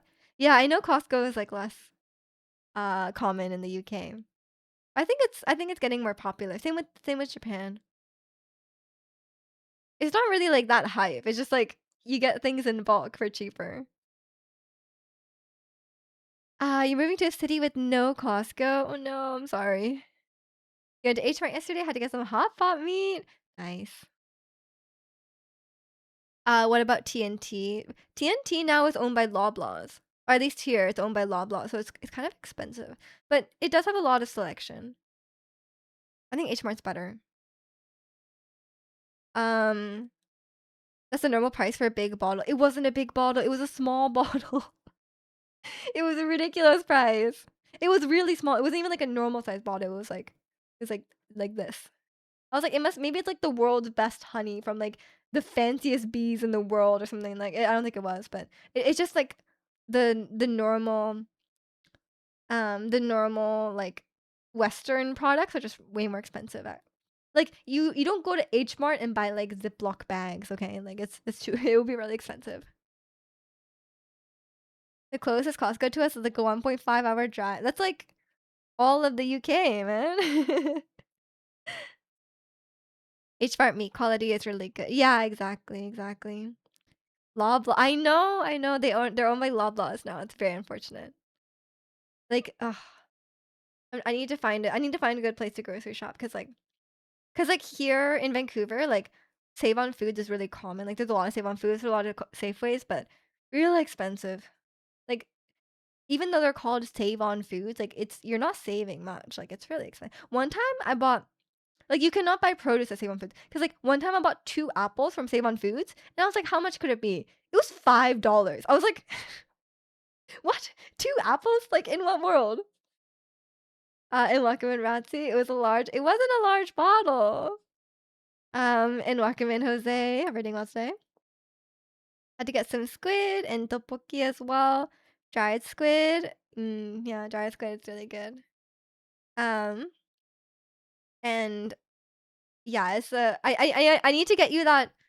Maybe you guys, I don't know if you guys have it yet. The really fancy or really viral tteokbokki that my Pilates instructor was telling me about. Like legitimately, I did check while I was there. Last time I was at H Mart, and it is sold out. It's completely sold out, and it's like one per person. It's like they're like people are I guess scalping this tteokbokki. Um, Little is a top tier budget supermarket. Honestly, Harry, like you guys have it really good. The food, like the groceries in the UK is so much cheaper than it is here. Like I was um like the groceries are really expensive compared to the UK. Like here, like a dozen eggs is probably like 12 eggs is around like $7 to $9 Canadian, which is like probably like 5 to 7 pounds. Really expensive. I'm always really surprised like if I have to buy like groceries in the UK, like it's so much cheaper. Um, when are you gonna play the new Resident Evil or new Pokemon? I'm probably not gonna play Pokemon, but I'll wait for Gwen. I'm waiting for Gwen's Yap review, and then I will decide from there. Oh, but quick question, Gwen. Do you think I should play Village before I play Requiem? Do you think that's important? Is it relevant? You mentioned that before, and I asked them. Same, it was sold out. I know it's like really. Apparently, it's really hype. Like all the Korean people are like really excited about this. Like they're like, "This is the tteokbokki. You need to buy this."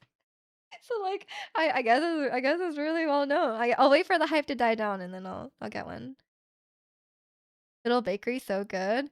Yeah, do you guys have also, like, in the UK, there's a lot of, like, pre-made foods that you can just, like, heat up, and that kinda stuff is really cheap. Cause like, here, um, the price difference is, like, 2 or 3 times more here for, like, a pre-made sort of, like, meat or, like, say, like, you get, like, some burger patties that are pre-made, like, that kinda thing. It's like 2 or 3 times the price here. I know the USA is expensive, I didn't know Canada was bad. I mean, I think just Vancouver is just an expensive place. Um, you convert your money to weight, yes, yes. How many times are you gonna buy crappy Pokemon games before you give up hope? For me, it's 5 times. I played Sword and Shield, loved it, no regrets. But played Diamond and Pearl, regret. Um, played Legends Arceus, regret. At least for me, I didn't like it. Pokemon Snap, regret. Scarlet Violet, immense regret. Scarlet Violet DLC, that is like the worst purchase decision of my life. So yeah, 5 times. And I'm done. I'm done. No more. Gonna tell her to play them all except 5 and 6, but I hated 2, Chikano. I tried playing 2 and I had the worst time of my life. The limit doesn't exist. No, it has to exist. It's up to you. 7 and 8 seem more standalone, but you might pick up some Easter eggs, etc. But I want to say it's necessary to play 8 before 9. Okay. Yeah, that's fine. That's fine.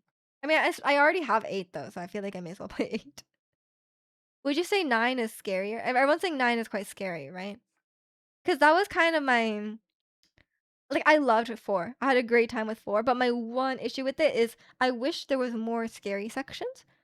Because the scary sections I feel like were really um engaging, I feel like. Like I feel like after a while, like I was like, like the combat, it's getting a little tedious at times.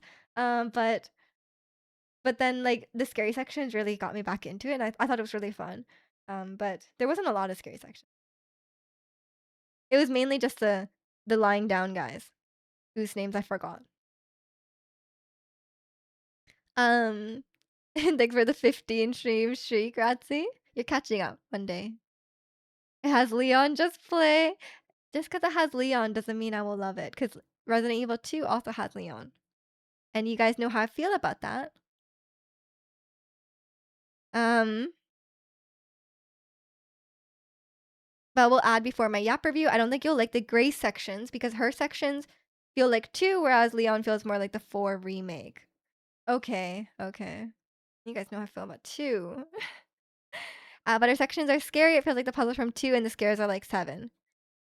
I mean, yeah, I guess like it really depends on how annoying the puzzles are. Like, would you say the puzzles are like as like the running back and forth, like finding this like specific item? Like that's what I didn't like about 2 because it was like okay, I run into a door. It's like, oh, I need like a spade key. Okay, and I'm like, oh, okay, I need a spade key, and then I keep running around, and then like eventually I'm like in some like random other location in the building. I'm like, oh, I found the spade key. Time to go back to that place. Like it's like it wasn't really engaging for me because I just felt like it was like, oh, okay, this place, this door needs a very specific item, and then you just like find it. I'm like, it wasn't that fun.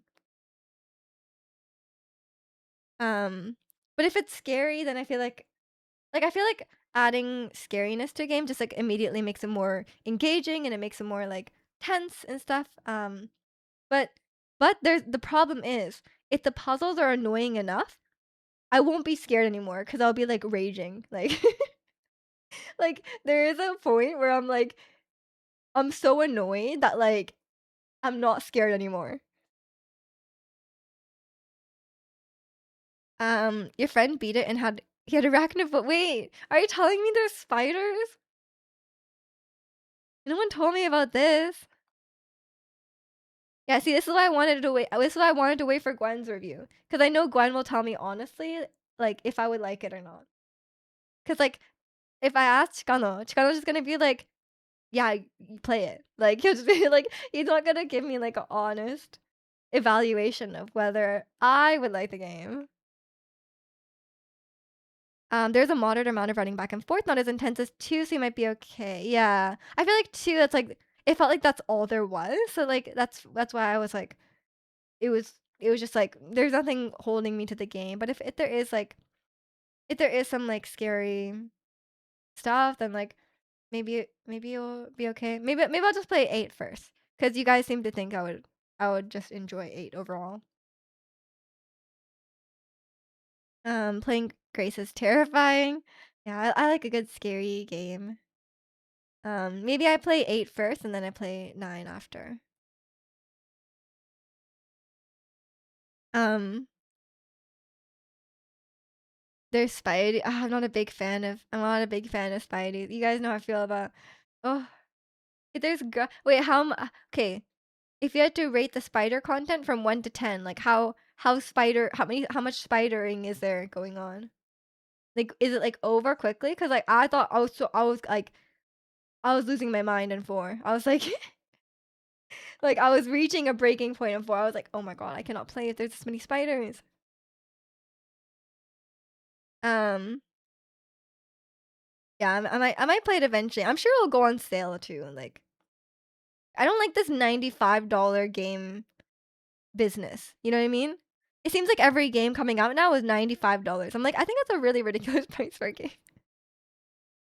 So, but maybe by the time I play 8, it will be like on sale. Tom Holland kind of spidering. True, but we love Tom Holland. Um, but yeah, we'll see. We'll see. Maybe I'll since I already have 8. Gwen got me 8 a while ago. I'll have to play that first. I've kind of I've recovered from Metal Gear Solid. $95? How much is that in pounds? I don't know, like 70? I don't know. Look up Resident Evil 9 in on the UK store. They're a hot spider. I mean, Tom Holland is a hot spider, but I don't know about the ones in Resident Evil 9. I don't think they are.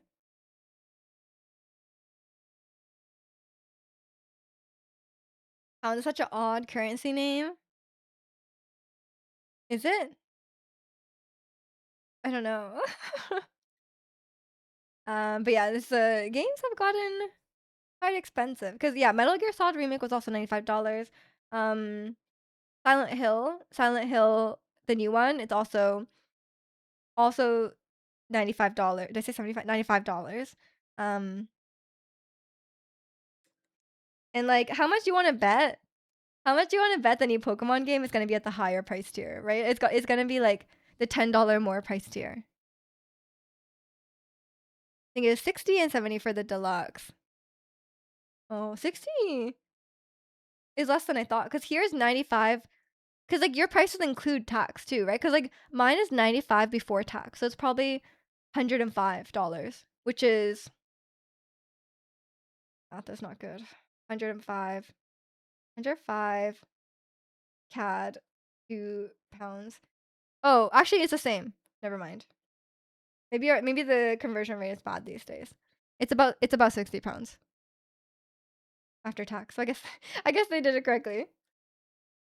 Gaming is a luxury. I mean, yeah, because like games are so expensive. It's like it's not even like, oh, I'm gonna buy a game. I'm just gonna try it out, and maybe I'll like it. Maybe I won't. It's like no, like $100 could buy you like that's like a full grocery trip. No, like it's like $100. You could buy enough groceries for like the week, right? And it's like that's a lot. That's a big price. $100 you could go out to eat like for 2 people like 2 or 3 times. It's a lot. Um, you always have yeah, you always have the Steam refund. That's true. That's true. But like you don't you don't just like buy games like um like just if you're not sure if you'll like it. I mean, at least I don't. Like for me, I really think it over. I'm like, is this really worth it? Like, will I enjoy it? And Wakamin Mini, hope you're doing well today.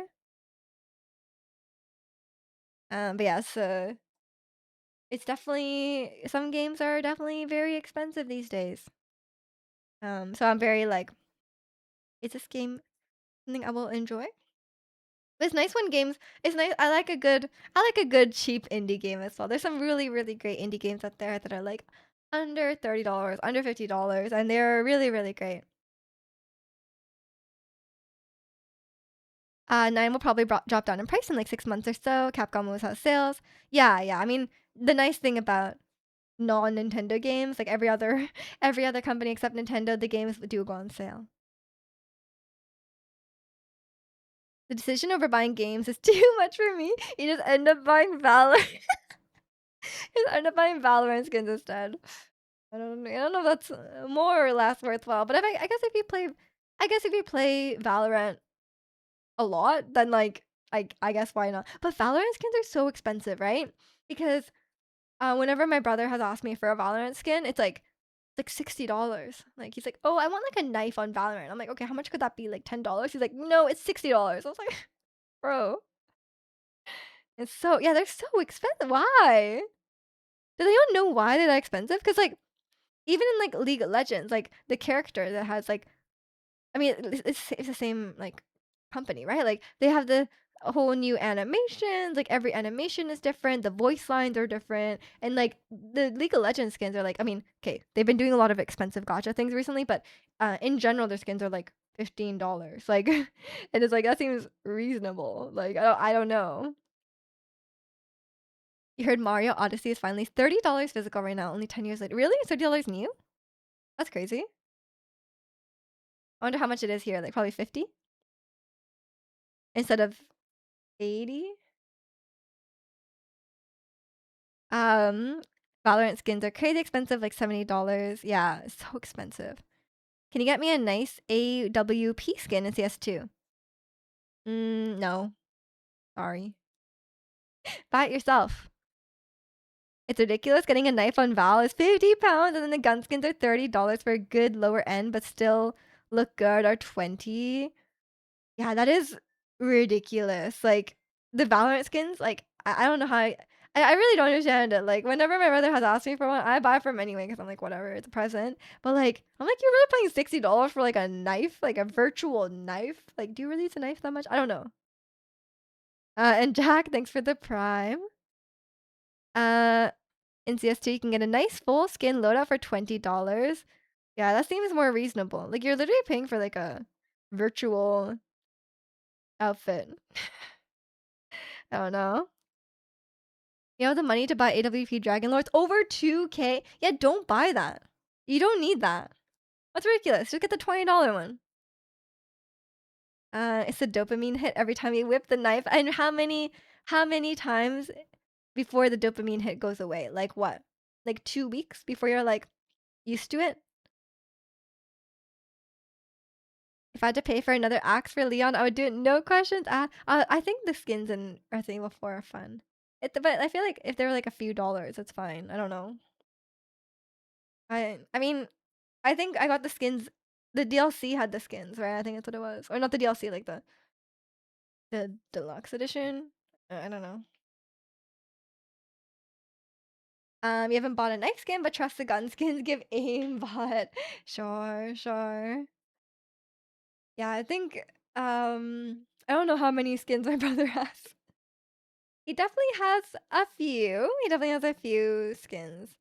But he does play a lot. Like I guess if you divide the price he spent, Um, like I'm not opposed to I used to be really opposed to like microtransactions in games because I'm like, why? Like you don't need it, right? But at the same time, like if you put a lot of time into like especially a free game, like if you put a ton of time into it, um, like if you put a lot of time into it and it gives you like enjoyment to have this like new thing in the game. I still feel like it's okay. But I don't know about $60 knife. I don't know. But I'm sure my brother has like 1,000 plus hours in Valorant. Like, I don't doubt that. Marvel Rivals almost drained my pocket with skins too. Every time I see Marvel Rivals ads, it's like the most degenerate thing I've ever seen. Why do they advertise the game like that? Is that the audience they're trying to curate? Like, legitimately, it's like so degenerate. I hate how some things can't be obtained without real actual real currency. Yeah, I feel like there should be a way to get it for free, even if it takes a very long time. I know why some games are $95. Some people will play 1,000 hours. I mean, I don't think the game price should be determined by the length of the game. Because like that means like a really really grindy game will be like really expensive, you know? I don't think that's necessarily the case. I think like some games it's like it might be like a 10-20 hour story, but it's like a really really great good high quality experience, and I think that could be worth it too. I'm just saying, like, if you play like a free game and you've played it for years, you really enjoy it, like getting like a skin here and there, if it makes you happy, like why not? I started watching Valorant esports. It's low key good. Yeah, yeah. I don't. I'm not a really esports watcher, but I'm sure a lot of them are very good. I know. I think my brother watches like the high level people, and I don't know much about it though. I just know the um. Actually, I forgot their names. I used to know a couple Valorant players, but I don't think I know their names anymore. But Valorant does look cool. Like I like the R style Valorant a lot. Oh yeah, Tens. Yeah, that's the guy. I gotta go to work. Just stopping by to say hi. Enjoy, or not, maybe not enjoy, but good luck at work. Thanks for stopping by. And Ten's girlfriend. Who's Ten's girlfriend? Do I know her? Ten's a demon. They broke up. Oh no. It's bad. Wait, what? Is it dramatic? Maybe we shouldn't maybe we shouldn't go into that. Um K-Day. Oh wait, no, I think I've heard this name. I know what you're talking about now. There was like some drama, right? That's silly.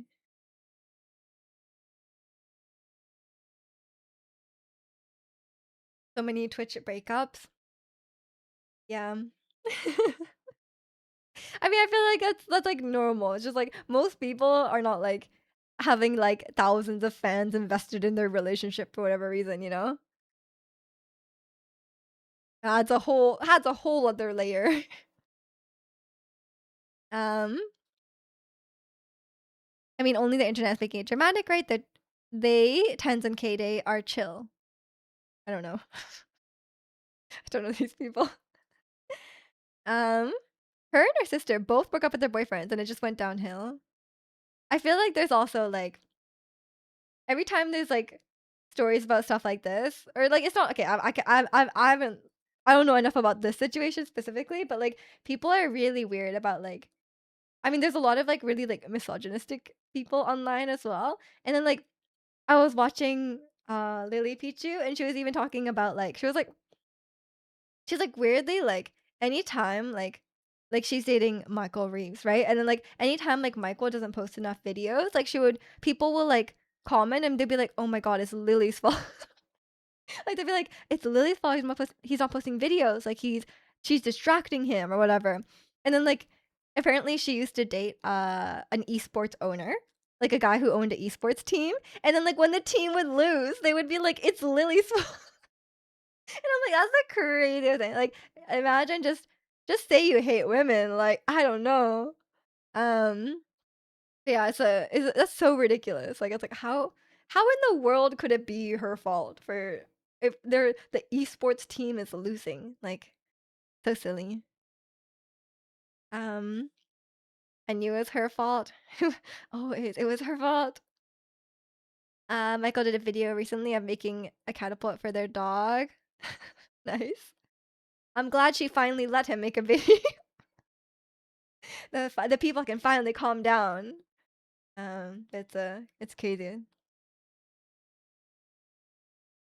Michael and Lily's the only content creator relationship I support. They're cute together. Michael is funny. I guess so. I feel like people are weird. Like I don't know. People are like. I think it's a different parasocial part as well. Like when people get like invested over relationships that they don't know, right? Like it's like you don't really know their relationship. Like, you only show what they only you only know what they show online, which is the same with the people as well, like, with, like, Lily Pichu herself. Um, Michael Pinoy from the Big Island. Oh, really? Know that. Cool. Um, yeah, so it's definitely very random. I don't know why.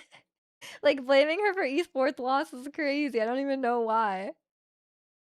Um, I don't think I watch any both sides of a relationship. Yeah, I don't.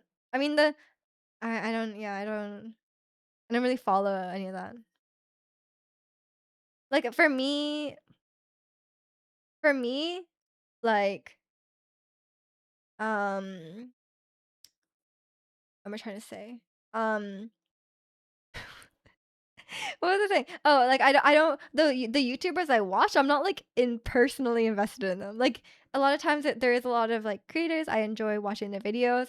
But for me, it's like it's because like they put out really high quality videos or they're really entertaining. I'm not like personally invested in their I might know a few things about their life if they like share that stuff, but like I'm not like personally invested and I don't really like my only experience with that is, like, being on the other side of it, like, at these days. Who do we blame for Miju shutting down our YouTube? I blame my job, my full-time job. Yeah, same, I'm not personally invested in K-pop idols. Right, Ratzi. Um, if I say something bad about an idol, you will defend them with your life. Um, all OTV and other big streamers did, like, a 20-man game with the new golf game. Pull out a shotgun vid sorry, what? What golf game? There's a shotgun? I don't know what's going. So it's a golf game where you shoot people as well? FPS golf game? Not with yeah, exactly, Razzie, come on. You cannot say that with a straight face that you are not parasocial. That's like your whole brand here. Gotta go, you need to grab some snacks from the shop. Okay, okay. Um, go safely and enjoy your cheap snacks, unlike here. Um, Super Battle Golf. I see. I don't know enough about this. Um, smart parasocial. What is smart parasocial? I'm curious. But yeah, I don't really watch a lot of streamers these days. Um, I just watch. I mean, I watch Estat, but like I don't know him. Um, and then I'm supposed to start watching TFT streams, but I haven't done so. Um, but I don't think I've ever really watched like big streamers. Like maybe on YouTube, but maybe not directly on Twitch. It's pretty much golf, but you can get power-ups like Mario Kart and ruin other players. That sounds fun, actually. That sounds good. Understanding I don't actually know them and they're strangers. Yeah, yeah. I mean that's good. That's good. Although you do say many things that are like, oh, Sakura would love this, or like, like that sounds like really personal. Why do you need to watch TFT streams? To improve. I'm hardcore climbing. TFT is team fight tactics. It's like a auto battler game. It's a spin-off of League of Legends. Based on info provided, I think so. I see. Oh, did you see some K-pop news for you guys? I'm usually not up to date on the K-pop news, but K-pop news for you guys. Haewon from NMIX was doing a live stream, and then like a fan, or not probably not a fan, but like some creepy person started like shining a light into her windows, during the stream, and she was like really freaked out, and she like ended the stream like it was like her birthday stream or something. And like I guess people know like I guess people know what room the idols are in because sometimes they, like, come out to the balcony and, like, wave at people, but, like yeah, but, like, shining a laser, like, that's so weird. It's, like, super, super creepy. Yeah, absolutely yeah, yeah. That I saw that on, like, Instagram or maybe, like, Reddit or something, but yeah, that's terrifying. And I feel like people are really I don't know, I feel like people are not the idols don't seem, like, that safe in general, like, um it seems like people always know, like, what hotel they're staying at and, like, what room they're in, like, they know what room she's in, and they know, like, when they're arriving on the flight and stuff, like, their location is not that, like, secret. I feel like they shouldn't really share what hotel they're at or, like, what room they're in, like, not make it obvious, you know? Um, these K-pop idols need guns, yeah, give the 14-year-old some guns, yeah, that'll work out for them. I'll join the military, train out, become a body see, that I feel like that's a parasocial thing to say. Yeah, they definitely need to be really more strict about safe security for sure, and I hope she, like, switched rooms, like, the new Blackpink album was mid, not gonna lie. I thought Go was nice, but I didn't feel that strongly about the other songs. Also, like, I hate the AI visuals in their videos, cause like I used to love Blackpink videos because like, they would build whole sets, like, they would build, like, the whole room, like, for how you like that, like area with, like, the jungle and stuff, like, they built that, like, they, like, built, like, walls, like, they did all that, and then the new video is, like, they're clearly just in some, like, green screen room, probably not even in the same room together, just, like, with, like, one prop, and the rest of it's, like, AI, it's, like, it's AI art, which is even worse.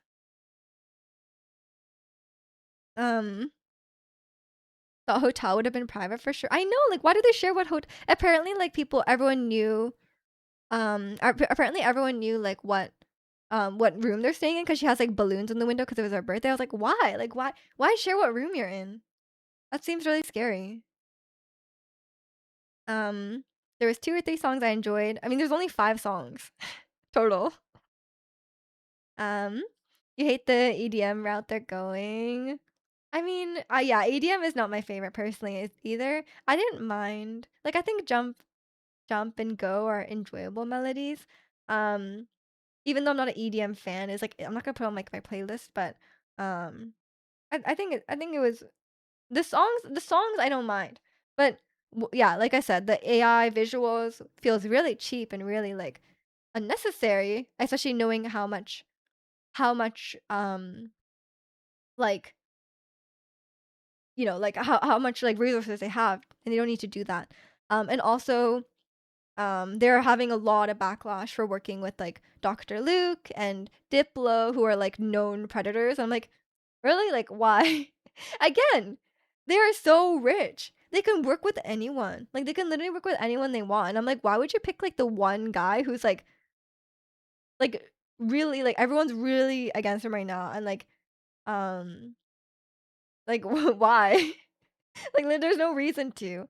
Um, Especially, like, at the start, they're really trying to, like, paint Blackpink as like a girl power, like female empowerment, like girl boss sort of like group, but like it's like you cannot be a girl power group and work with like a man who harms women. Like that doesn't make any sense. Um how hard is it to build set? I don't well, it's probably hard, but like it just takes it's more expensive than using a green screen. Which is why I always liked Blackpink's videos, right? Like they were always very high quality. And the new one is not high quality. Um, don't share rooms. Ryan Reynolds didn't even share what room he's in. He's just neighbor. Exactly. I would never dox Ryan Reynolds. You like Porter Robinson? Yeah. Like I'm even if I don't like it's the same with like RPGs, right? Like if even if I don't like the genre, there's some good music, right? And I like Porter Robinson because the songs are like really sad.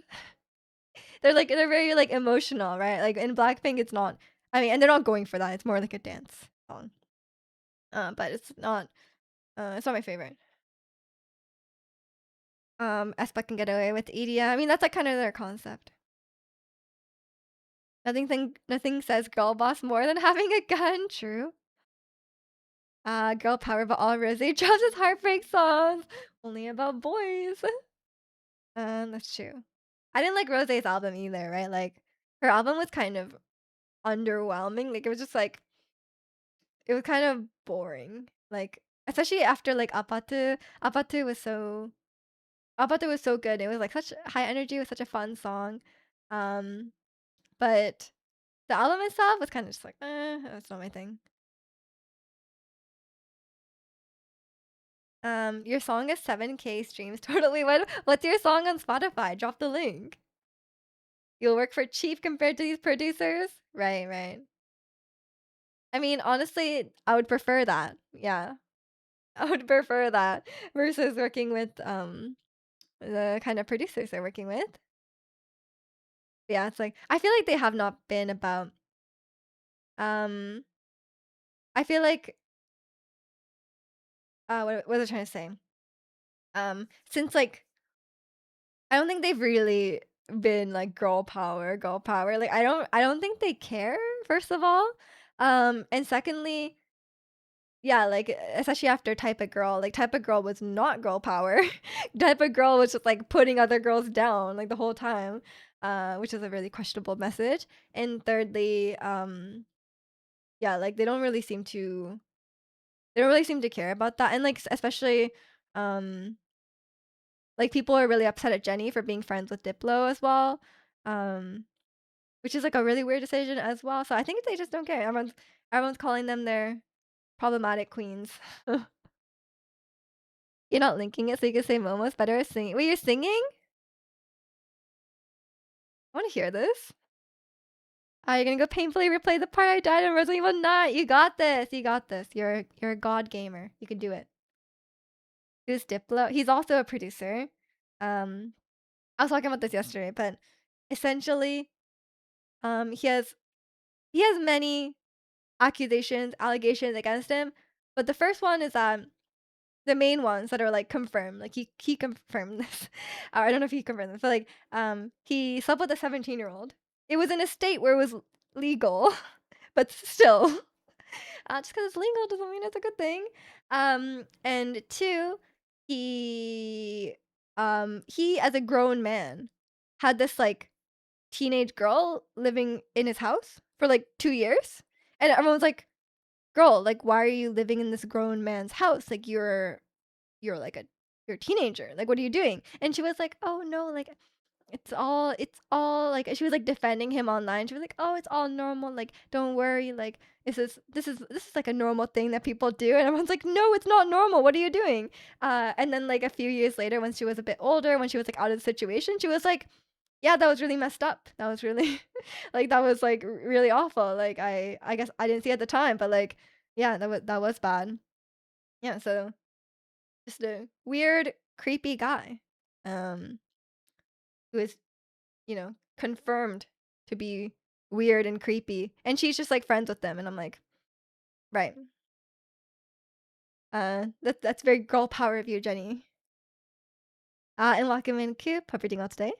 Normal if the adult is a trusted family friend. She was not. It was, the kind of dynamic where she was trying to make it in the music industry, and he was a famous producer. That kind of dynamic.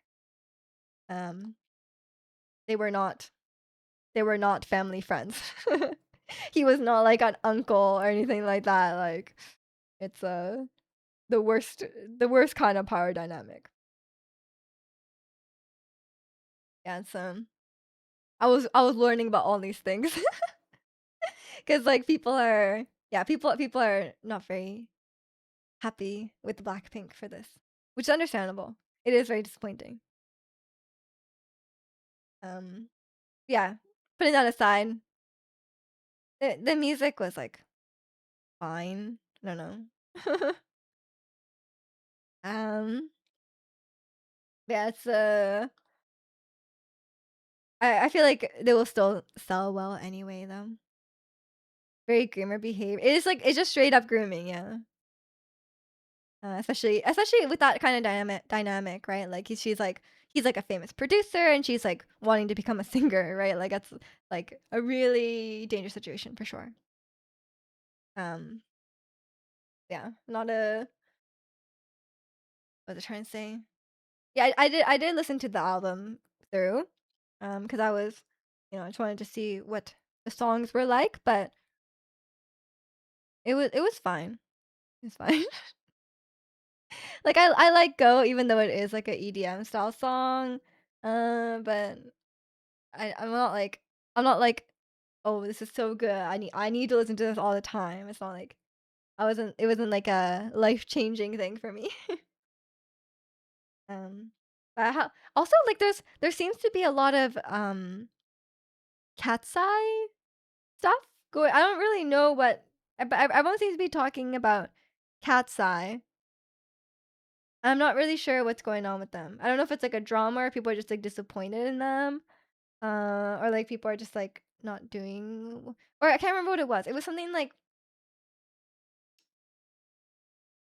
I can't remember what it was. I need to look into it, but, like, maybe I don't need to look into it. That's enough brain rot for me. Um, but in the cat's eye in this Finnish song, one of the girls said "Free Palestine" and was suddenly going on leave. Is that what it was? I saw some people saying, like, "Oh, like, Cat's Eye are, like, really outspoken about, like, um, on Twitter and stuff or, like, online, stuff like that, and they're able to say whatever they want, and then they weren't speaking about some issue." Maybe it was Palestine? I don't know what it was. Um, it's kind of I don't follow Cat's Eye at all, I, like, barely know their names. I also saw some people complaining, like, they don't think their songs are up to par, you know? And I do agree, like, I do like some of their songs, but, like, I do agree, like, having a really good song is important, and I think a lot of people, um, kinda disregard that, like, a lot of K-pop groups, like, they have, like, a bunch of comebacks, and they're, like, kind of like, "Eh," it's like, "Whatever," and then, like, you need, like if you have, like, a really, really good song, it will, like, be successful. Like, for example, Cupid, Cupid was crazy, crazy successful, and they weren't even, like, a well-known group, it was just, like, a good song. One of the members was put in hiatus, and the other dad oh, that's what it was! Yeah, yeah, yeah, yeah, yeah. The other dad was tweeting racist and dissing the hiatus member. Yeah, so yeah, one of the parents was being really racist, and then so people were complaining. They were like, "Well, Cat's Eye, like, they speak up about everything. So, like, why aren't they calling out this guy, you know? Or, like, the dad. That's kind of messed up. Um, Skittles? What's Skittles? It doesn't seem like it really Skittles with the Z? Is that a song? Oh, 50 oh, 50/50. I see, I see. But yeah, it's like I'm just like, if a group makes a really, really catchy, really, really great song, like it will do well. It will catch on. People will love it. And Cupid is a great song. Like I think pop music has that aspect about it, like once in a while they'll get like a really, really great catchy song and it's like I think also like a lot of I like when an artist just like fully embraces the pop music. Like there's nothing wrong with making pop music. It's like just fully lean into full on pop and it's like it's great. There's a time and a place for that. And it's a good thing as well. As much as I like other types of music as well. And I think K-pop sometimes does. That's like there's a lot I think K-pop is like there's a lot of like quantity over quality sometimes. Like there's a lot of K-pop, right? There's probably like a new K-pop song every day. It's hard to like really sift through it and be like, "Oh, this one's like you gotta find this really good one." And I feel the same way about NMIX, because like NMIX are so talented, but for me, like none of their songs are like that either like interesting. I'm like nothing is like, oh, like this is the song. Like it needs to be like this one needs to be popular. Like everyone is like, this is like a good song. It sounds like a normal K-pop song. Like nothing is really like life changing about it. I think. maybe they're just lacking good music to like really. They are pretty popular, but I think they could be more popular, especially considering how talented they are. You guys know I love Haewon. Sorry about the laser to her. It wasn't me, but I'm just saying like sorry it happened. Um, Also there was like a I'm sorry, I was scrolling Reddit a lot yesterday. I saw a lot of things. Um, there was like this like interview with JYP, and he was like, "Oh, as long as you can like sing and dance holding a microphone, then you will do well in this industry." I was like, "Bro, like I are you sure?" Like a lot of the top groups right now are like not that good at singing or dancing. Or I mean I can say they're good at dancing, but like a lot of groups are like no firstly, not a lot of people are singing live. And secondly, like, not a lot of people are like they're not like the top groups are not like the best vocals groups, right? Like I really don't think that's true. People are raving about Tic Tac from NMIX, but only the chorus. I'm trying to decipher that. Only the chorus or only the choreo? It could be either one.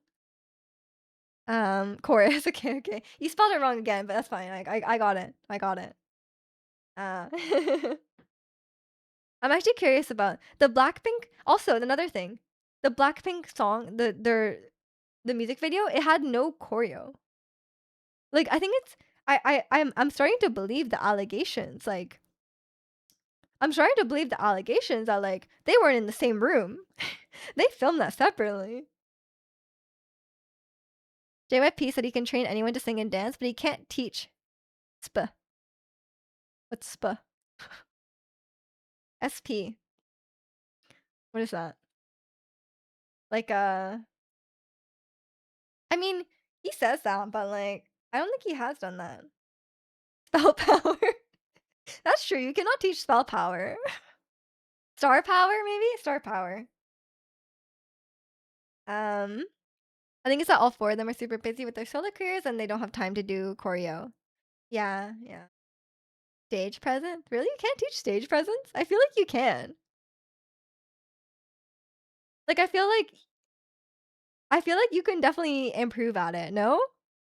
At the crazy choice. Yeah, we were never gonna get that Coop. um spell power. Um yeah, it's a I feel like people do improve at their stage presence overall. Like you can definitely tell like rookie groups and their performances versus like when they're like veterans and their performances. They put on a much better show. But then also I was surprised. Like I did go see twice and I didn't really. They didn't have the best performance and concert skills, and I'm like. These guys, like, they've been a group for 12 years. So maybe he's right that you cannot teach stage presence. Because Geo had it. The rest of them did not.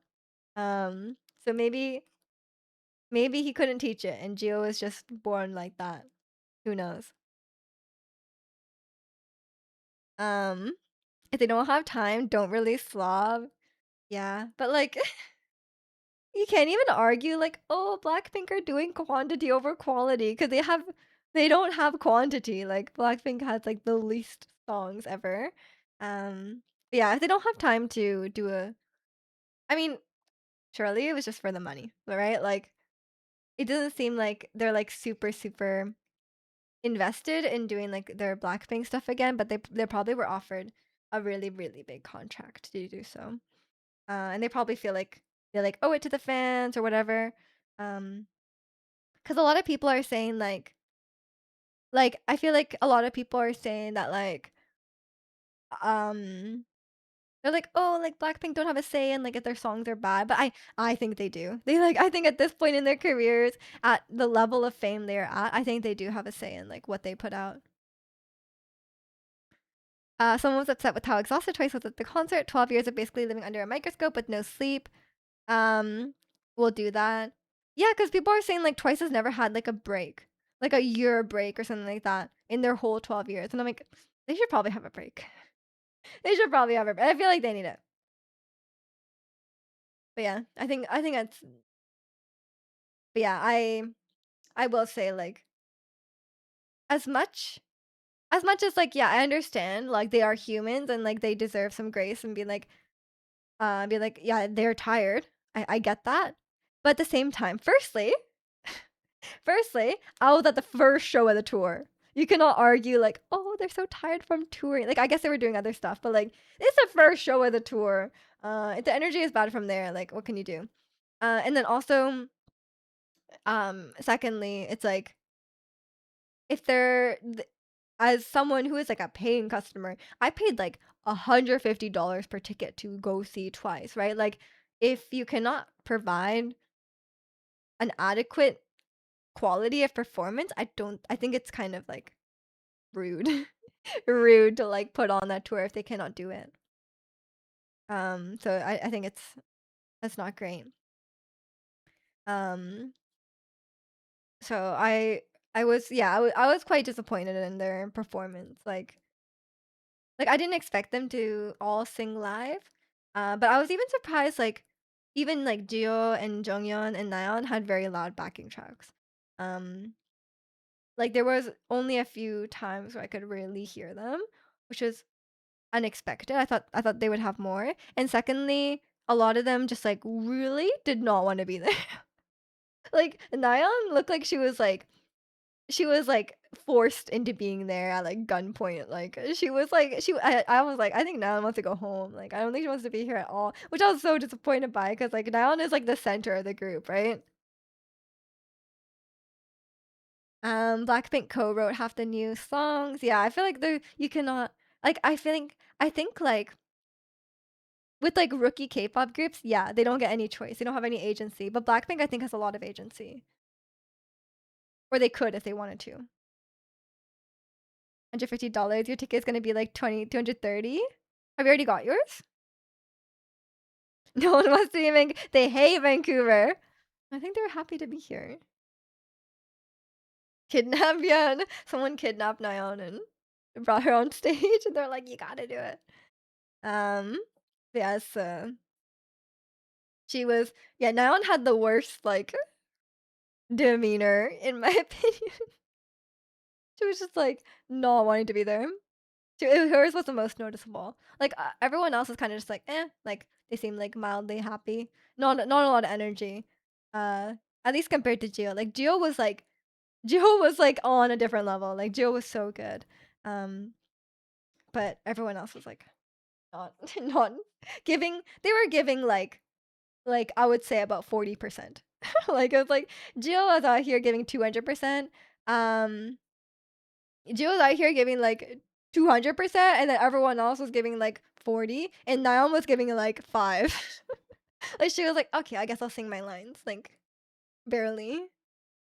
Um, you're waiting to buy it this week, hoping it goes cheaper. Yeah, I mean, I don't know if it will, but I guess we'll see. And welcome in, Tomoya. You could just say hi. Um, I don't really like, compliments like that. "Hello, hope you're doing well today, Tomoya." You came back today and you heard Ratzi praising Cat's Eye? Yeah, Ratzi was talking about how much he loves Gabriella. No, but I was, like, hearing about this, like, apparently Gabrielle oh, not Gabrielle, Cat's Eye, they're in, like, a lot of controversy right now. Standing room sold out now. You waited too late, Ratzi. Gabriella, not Gloria. Yeah. Manon leaving, I think. Is she the one with the racist dad? Or is that the one who was being racist receiving the racism? I need to look. I'll look up about this scandal. And now I'm curious. I gotta be in on the Cat's Eye lore. Saturday Standing Room is available. How much is it? Can't remember. She's a French black girl. Okay, she's probably being receiving the racism then. Let's be real. Uh, but yeah, it's unfortunate that she's leaving. I heard Cat's Eye have really good vocals as well. I've never really like looked into it, but I've heard they have a really good vocals, which is cool. 265. That's not the worst, honestly. I'm sure you'll have a great time, Ratzi. And you're tall enough to be able to like see on the stage as well. Swiss. Oh, Swiss. Yeah, don't call her French. Have you played piano on stream? I did a long time ago, but not much. I'm trying to. I haven't played piano in a long time. I played growing up a lot, but I kind of stopped as I got older. So I'm trying to get back into it. So I'm gonna practice up, and then once I'm once I'm like back at like a reasonable level, then I can play on stream. They do not gonna lie. My homegirl seen them at Lollapalooza, and their live vocals were clean. She said, "Yeah, I heard they have quite talented vocalists." Um, but they don't really show it off in their song, which is unfortunate because like they're not really showing off in like touch touch touch touch. Like maybe Gabriella has some nice vocals. Um, but the other songs don't really like Game Boy. Like it's not really like a vocal song, is it? Tall enough? Yeah, because apparently the 360 stage is really tall. It's about like 6 feet tall. So um, people like say like, oh, if you're not that tall, you probably shouldn't go on the floor because it's hard to see. You're not 6 feet. I don't think you have to be taller than the stage. I think you just have to like if you're like 5 feet, it's gonna be really hard to see them, especially if they're like far away on the stage. Um, because Hive trying to cater to American pop trends, but Americans, like, sorry, Americans, Western audiences, they like good vocals as well, right? Like people expect live singing.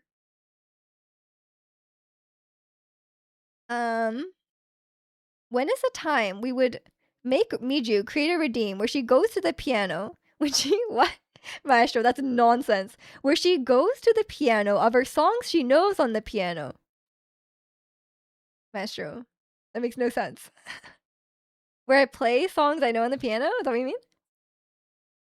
Gnarly gonna be one of the worst songs of all time. I know. Actually, I don't know. I've never listened to Gnarly. But I've heard like people don't like that. Cat's Eye. Like they're like they want some better songs from Cat's Eye.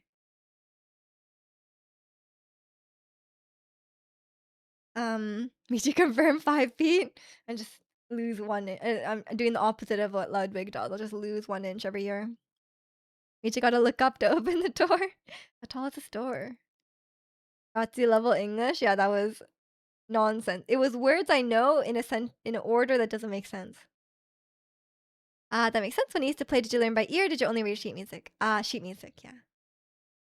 Um, I think at a certain point, learning by ear would be very difficult.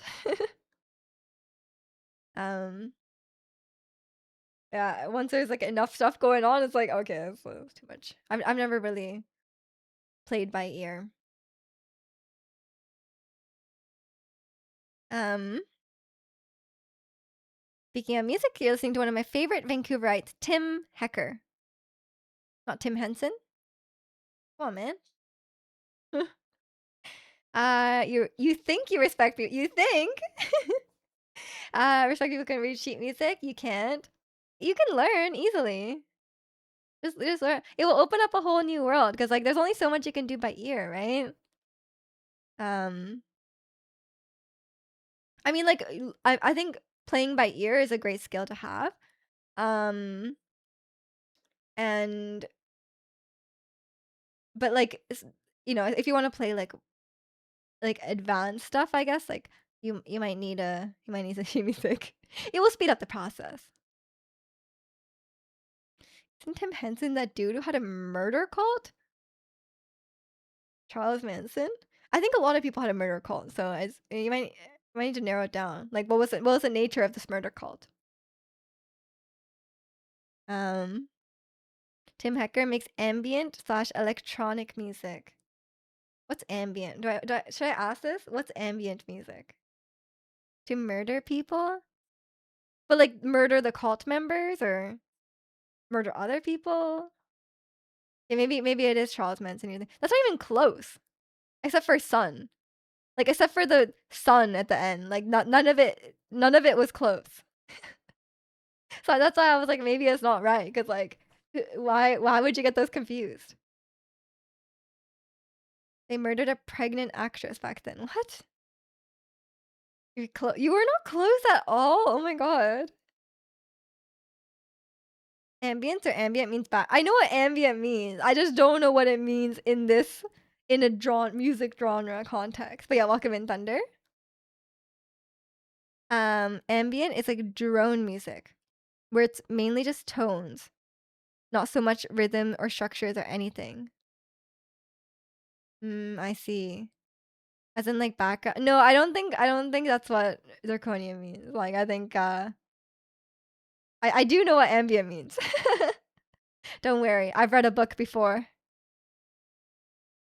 Although we all know zirconian has the best vocabulary of all of us, so I wouldn't be surprised if you used a word that we all didn't know. To play music, did you have to be in a specific mood, or could you just play on command? Well, I did piano lessons growing up, right? Like I played classical music, so I had to practice every day. It wasn't like an emotional thing. It was just I just played. I learned music. Um, Ambient lo-fi was my go-to back then. Yeah, it's nice, a nice chill background music. Miget. Okay, okay.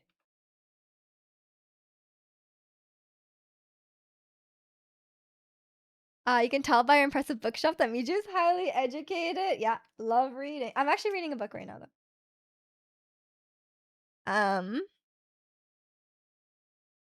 Yeah, I don't keep books on my bookshelf. The closest thing I have is video game. But yeah, I definitely was a STEM major, not a arts major. Did not read a lot of books in school. Um, Best Vancouver musician of all times is Grimes. Don't at me. I don't really know any Grimes songs. I'm sorry. Cannot really speak to that. I just know she was married to Elon Musk, and then I think they're divorced now. So good for her. Good for her. Proud of her. Um, she did one song with Poppy. I used to be a big Poppy fan. If you know Poppy, they did a song together. It was fine. Highly educated games, dying plants, plushies, Hu Tao de Tama. Yeah. Lo-fi has been my thing when I was in college. I usually go to the library to get my coffee first thing in the morning. Is that related? My show's just confusing me nonstop. Is that related? I guess in college you went to the library to get coffee. Vancouver musician though. I'm trying to think of who is from Junie, because Kalani told me Junie is from Vancouver. Does he count as a Vancouver musician though? I don't think he's based here. But I do love Junie. Mija can speak broken French. I can, yeah. My grade 5 French. I'm gonna count Carly as a Victoria musician. She probably was like based in Vancouver though. And say Destroyer is my favorite Vancouver band / artist. Okay, let me Google Vancouver artists. Vancouver musicians. Maybe musical artists. Bands. There are some good local bands for sure. I need like a list of them. I feel like the AI will lie. Brian Adams, Michael Bublé, and Carly Rae Jepsen. I mean, yeah, I guess I'm sure Carly Rae Jepsen like made her start here. If I had to pick a specific genre to play on the piano, which one would it be? I think I go with pop since I listen to it so much. I grew up playing classical piano. Like I went through the Royal Conservatory books. So I would still go with classical music. That's pretty much all I played. I tried doing like jazz and stuff, but I wasn't a big fan. Studying at the okay, you went to the library, you study, you listen to lo-fi. That's how it's related. You got to share your whole thought process. Um, Might go to my ear right now, Taeyang. Back then, I learned piano songs from K-pop and anime. Yeah, I never played contemporary music. I was never a big fan. I was never a big fan of like playing contemporary music. Like my brother liked it. My brother liked playing like songs from movies or like pop songs and stuff like that. I never liked it. 240 to not sit at an angle and mix, or 220 to sit at an angle. What kind of angle are we talking? You enjoy jazz music while reading. It's so chill. Yeah, I don't think I listen to music while reading. Um, you're getting distracted too much. Fair enough. Fair enough. You gotta play some Philip Glass, the best contemporary composer. Is he from Vancouver? Or no? Are you talking jazz music? We're on to jazz music. Diana Krall, jazz. 3 Grammy Awards, known for her contralto voice. That sounds actually kind of cool. Um, Contralto is like really low voice. Nelly Furtado is a Vancouver artist.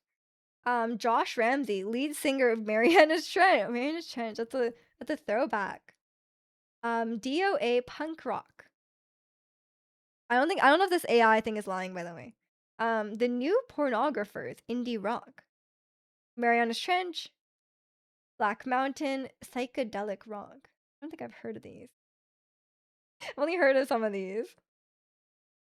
Um, you prefer Philip Plastic? We all love Philip Plastic.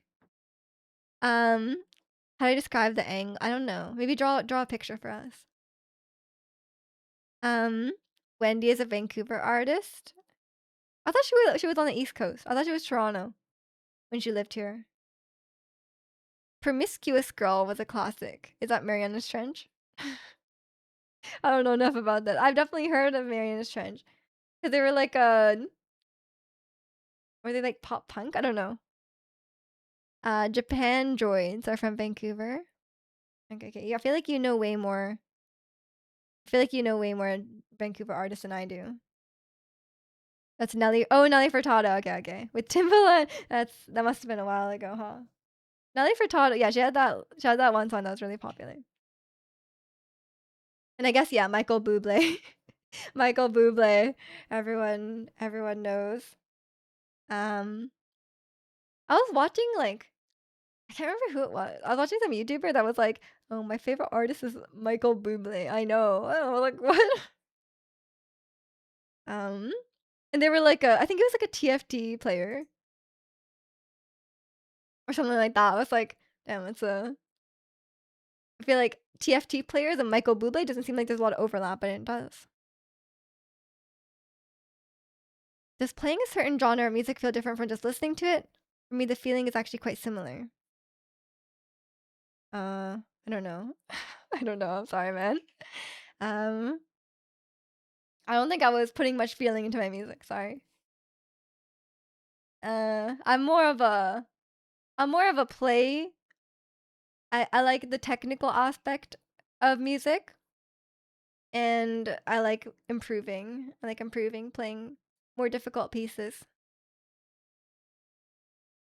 Um, Next time you play TFT, but maybe that's a trick. I'll hit masters if I listen to Michael Bublé. I mean, has Michael Bublé been like unproblematic? Is he doing okay? I haven't heard anything like really negative about him, you know? So like maybe he's okay. He's been around for a long time. Meiji knows how to play Howl's Moving Castle. No, I don't. I never play music like that. Like I don't play like movie songs or like popular songs or anything like that. I really didn't. I was a weird kid. Like I was like, no, I do not want to play pop songs. I only want to play like sonatinas, which are like basically scales. Like I was like, I was just a weird kid apparently. I no joke. I love sonatinas. Like only sonatinas. Like I was like, maybe I'll play a sonata. But like, do not make me play like a baroque song or like a jazz song or anything like that. Um, haven't heard any controversy from him so far. Bublé's always seemed like a pretty chill guy. Nice. Good job, Michael Bublé. Respecting the like being a good representation of Vancouver. You want to play pop music? I just want to get good at this. I mean, I started playing when I was like 5. Like I don't think I really had like I played from like 5 to like 15 or 16. Maybe not 5, maybe like 6 or 7, something like that. Not 6, 7. Please do not bring that into it. But yeah, I played like when I was a kid, so it wasn't like it wasn't really like that. The first song I learned on the cello was Pirates of the Caribbean. Cute. Um, in alternate universe, Young Miju only wanted to play post minimalistic music. Right, right. I'll pretend I know what that is. I'll stop asking about all these music genres. I would say, what's your guys's okay? Aside from zirconia, I'm not asking zirconia. What are your guys' favorite genres? Because like for me these days, like to listen to. Because I'm not a big classical music listener personally. Um, I'll say for me, number one, I think I'm still R&B number one. Like I really like R&B. Um, and then maybe pop second. No, no, no. Actually, R&B number one, musical theater second, pop third, and then like metal fourth. I would say. I would say that's the main genres. And if R&B includes rap as well, then I don't know where I'd put rap. Actually, but I like indie rock as well because Soran is indie rock. Maybe indie rock fifth, even though my favorite band is indie rock. That's my ranking. That's a tough call. You're gonna go post rock as number one. Yeah. Number two, post punk. It's got to have the word post in it. Number three, indie rock. Indie rock is great. Indie rock is great. There's some great. I really liked indie rock growing up. There's some good ones. You like hip hop, R&B? Yes, R&B. Let's go. Do you like J Cole? Because Kalani shared with me, J Cole's going on a last tour. I've never been to his tour, but he's going on a last tour, so I'm very tempted to go. Never been to a rap concert. I should. Oh, sorry, I read that. JP. You can't just say JP. J-pop. You mean? J-pop, Korean R&B, and island reggae, Pacific Islands. Yeah, I do like that. That Hawaiian artist you showed me before.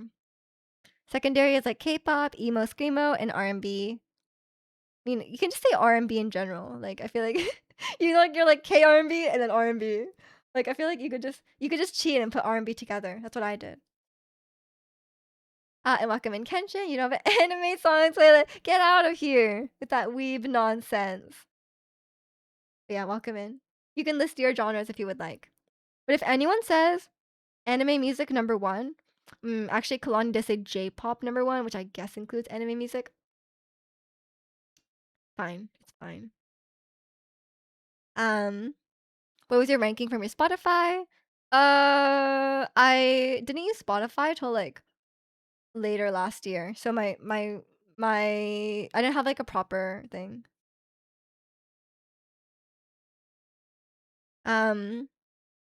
Retirement tour. J. Cole's way of promoting is so heartwarming. What did he do? If it's his last tour, if it'll be my only chance to see J. Cole, maybe I should go. You all mock post-rock, but you listen to Godspeed You Black Emperors, lift your skinny fists like antennas to heaven, from front to back, and your lives will change. Fine, you can link it. You can link it. Although there has been another person in chat who likes Godspeed You Black Emperor. But like, it can't be that weird, right? Connie only said J-pop because he doesn't know anime OST is a genre. I think anime OST is J-pop. Sometimes like J-rock, but it's generally J-pop.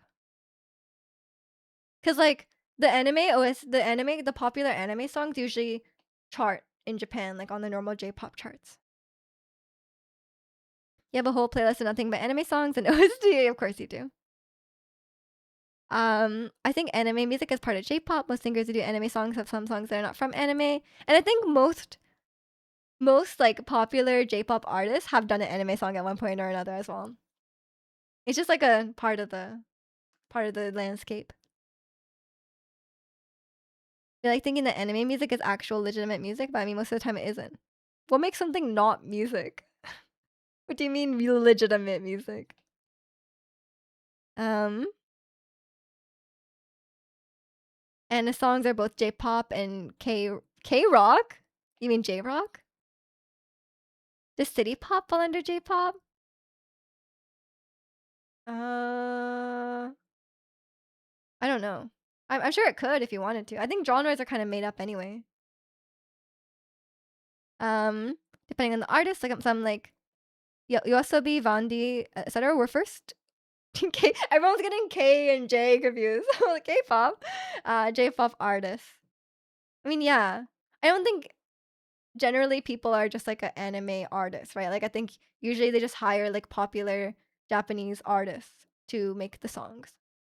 And some of them do more anime songs than others. Like that guy, um, Kenshi, what's his name? Kenshi, use it?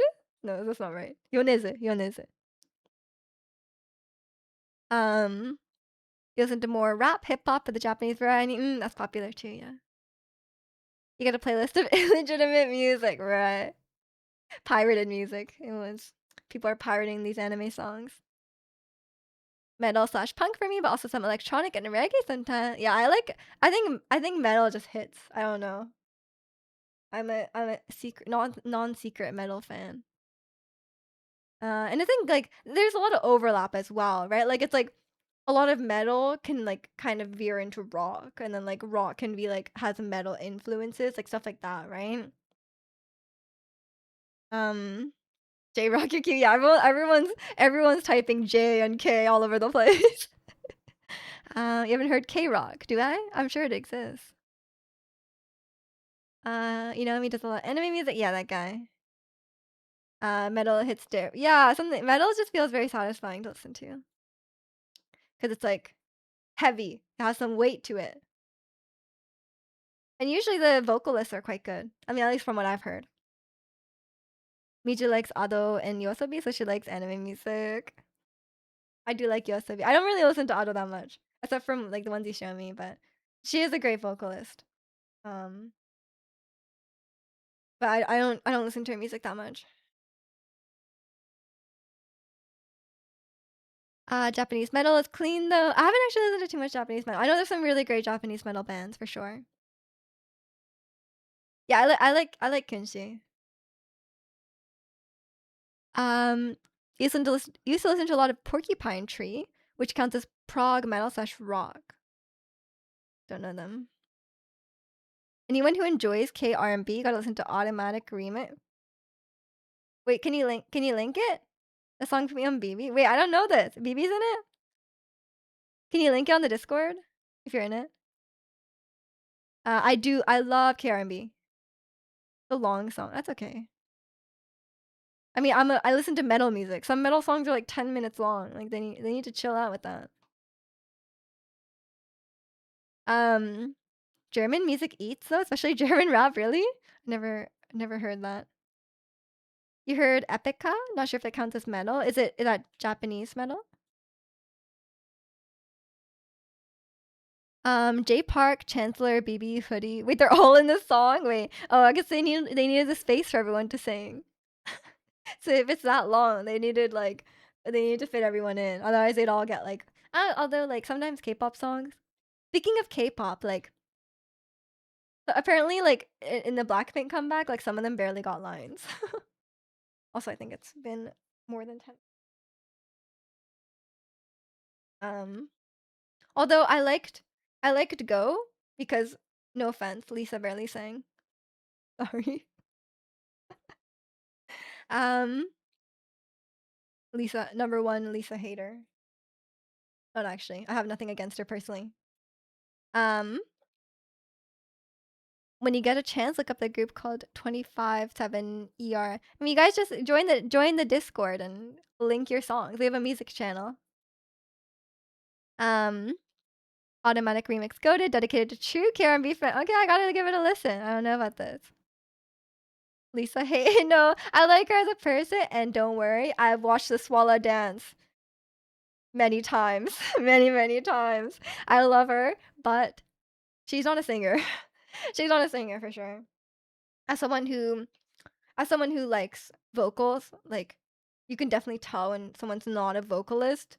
Um, there's like a because like it's so auto-tune, like there's a lot of depth removed. Like biggest example would be if you watch the Beauty and the Beast remake. As much as we love Emma Watson, she is beautiful, good actress. Um, too much auto-tune just strips all the depths and emotion from the voice, right? Like it sounds very flat. Um, my main listen for K-hip hop and R&B is Loco Gray, Lamar, 6K, BB, etc. Yeah, yeah. I mean, I've listened to Gray, I think, because he sent that to me. You're just a hater. I'm just very strict on my vocals. I wanna listen to songs from people who can sing. Is that too much to ask?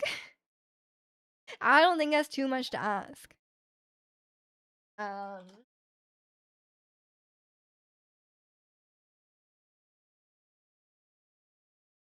I get a chance to listen to Super Duper Love by Baby Monster. Um, actually, I was listening to Polyphia on Shuffle, and they have a song with Baby Monster. I didn't know that. Oh, not Baby Monster, sorry. Baby Metal. Baby Metal. I got them confused. I know you like Baby Metal as well. Um, Lisa doesn't sing. I mean, okay, but on K-pop Center, Lisa is not like the worst singer. Like she can sing like she can like she's not like out of key. Like she performed at Coachella, right? And she did a whole ballad by herself. She can sing on key. Like she's not like it's not gonna your ears are not gonna like bleed listening to Lisa, but she's not a vocalist in the sense that she can like convey emotions with her voice or like she can like make artistic decisions in her vocals, right? You gotta go back to slaving away. I'm sorry, Kalani. Good luck with work. It was nice. It was nice chatting. I'll take the side of K-pop gang here and say that good singing is overrated. Nah. Oh my god. I think like the best singer doesn't necessarily mean like the best vocalist doesn't necessarily mean like, oh, this is the best choice for this whatever, the song. I will concede that. But I think there's like a minimum, you know? Like if you are releasing music where you sing on it, I feel like there should be like a bar. Like you should be able to like hit the notes at least. Um, isn't she a rap? Yeah, Lisa's a rapper. She's not like a she's not meant to be a vocalist. Is what it. So like I'm not like I think for me Lisa is an example of like where I think even the like every member of the group should be able to sing at least to like yeah I honestly I would use Lisa as like the baseline. Like I think people should be able to sing at like Lisa's level. They may not be like an incredible or even like a good singer, but they're not like a bad singer. Like Lisa's not like Lisa's not like completely out of key, like can't hit the notes, like that kind of level. Um and I think that's okay, especially for a member of the group who's not one of the vocalists, right? I think that should be the bare minimum. And a lot of groups do not hit that bare minimum. Um, you want a real vocalist, Lana? She's a Japanese hip hop and rap, and she doesn't do any anime songs whatsoever. I mean, I don't really mind if they do anime songs or not, but yeah, there's definitely a lot of good vocalists outside of idols. Especially oh my god, J idols are so bad at singing. Speaking of people who cannot hit the notes, where are they finding these idols? The J idols, like where are they finding them? Like I know they're just picking them based off looks, but there's a lot of people who are like pretty and who can sing like to like a medium level. Like where are they finding these people who cannot hold a note to save their life? Um, who needs singing when you can sample some Mad Men interview from the 1970s with some electronic? Okay, I guess if there's no singing on the track, that's fine. I'm talking about groups where they're singing on the track and they cannot sing it in real life. There's no bar. Any idea with $20 can release me? I know, but these people are like going into the K-pop industry. They're getting chosen from the auditions. Like, can they at least choose? Like, there's not a shortage of pretty people in the world who can like sing okay. Like, why do you have to choose the one who can't sing at all? Unless they're so beautiful, they're like one in a million. Like in that situation, sure, I guess. But like most of the time, it's not the case, and they all get plastic surgery anyway. So just get someone who can sing. Um, Lisa has her own songs, but I said the autotune is notable. Yeah, the best singers aren't always the most famous ones. From my notice, they can actually be pretty under the radar. Yeah, I don't have a problem with that. I'm not saying like the best singer in the world um should be like the most like popular singer in the world. Like I think there's other aspects to voices than just like pure technical skill, right? Like some people have a nice sounding voice, some people have like a good they have, like like a style, they have like, you know, they have like appeal in different ways. And even for me, like my favorite vocalists are not necessarily they're not necessarily like my favorite singers are not necessarily like the best vocalists in the world. Um, for me, I like someone who's like quite vocally competent, but I can understand the appeal of like for example, like Rose is a great example. Is she like a god tier vocalist in terms of like skill? No, but a lot of people really love her voice and she's able to convey a lot with her voice and people like that and that's fine. Um, J idols usually have nasal voice, yeah. And they cannot stay on tune to save their life. Like, where are they finding them? I don't get it. Um,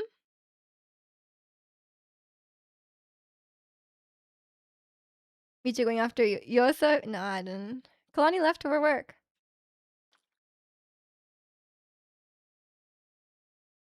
She got a great husky vocal. I like a good husky vocals because oh, what's her name? That girl who did Lihi, who did Only. She has a beautiful husky voice. I love her voice. She can spit fire whenever she's the featured art of someone else. Half the time she's still in the spotlight. I like a good husky voice.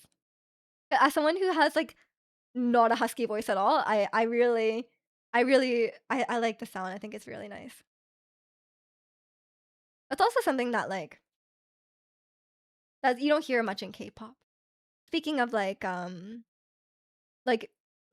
J idols usually having like nasal voices, K-pop idols also have like pretty similar voices. It's a little uncommon for them to have a different type of voice. Um yeah, it's did you dare insult? I don't have any I don't not insulting Rosé, but like I don't think it's like she's not like Rosé is not like like Lily from NMIX, right? Like she's not that doesn't necessarily mean though like for me I feel the same way about NMIX. Like Lily is the best singer in NMIX, but I prefer Haewon's voice personally. Um I like Haewon. I like the style how she sings. Even though I do acknowledge that like Lily is she's very very skilled. Um You're Lana Stan, I can tell. You think of a particular idol in J-pop, she was top tier. Everyone thought she was super talented. But when she moved up to her Korean industry, her skills weren't viewed the same way because she was forced to use no nasal voice. I still think K-pop is pretty on the nasal side, but yeah, not as far as J-pop. But yeah, in K-pop they still really want like a really bright, um, definitely more on the nasal side vocals. They're definitely not like deep, full vocals, right? Like on the K-pop industry. They definitely favor certain types of voice, but I think the I think the standard, the vocal standard in Korea, at least it used to be higher. I don't know about these days, but it definitely used to be higher. And they used to train their vocalists. Don't know if they do. I don't think they're doing that anymore. At least Hybe is not. During during your Kagja, he's ready. He's got that nasal tone. Um Yeah, I think I will leave it here for today. By the way, it's past 12. I got some pizza to eat. My mom's tenant works at a shop, and she brought home some pizza for me, as she does every week, or she tries to bring every week. Um, she's actually leaving soon. She has to go back to Japan in May, which is unfortunate. But yeah, I'll enjoy my pizza while I can. You're on your way for pizza. Give me 40 hours. Oh. I thought you meant you're gonna go get. Why don't you just go get pizza? Just don't put pears on it, okay? Um, People know if idols sell. It doesn't matter much if they sing well or not. Business is exactly. And I understand why, because like you can lip sync, but you cannot fake dancing.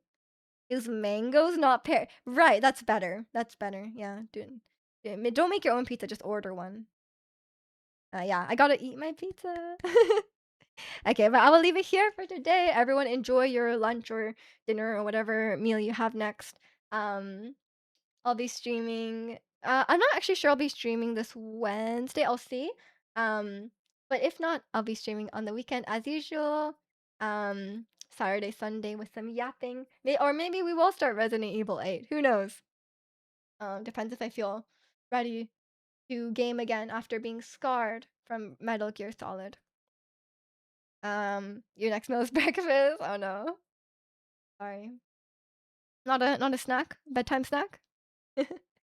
But yeah, I will leave you here for today. Enjoy the rest of your weekend. Um, yeah, join the Discord if you haven't already. We'll be hanging out in there. Yeah, I'll let you know if I'm streaming on Wednesday. But yeah, thanks for watching, everyone, and I'll see you next time.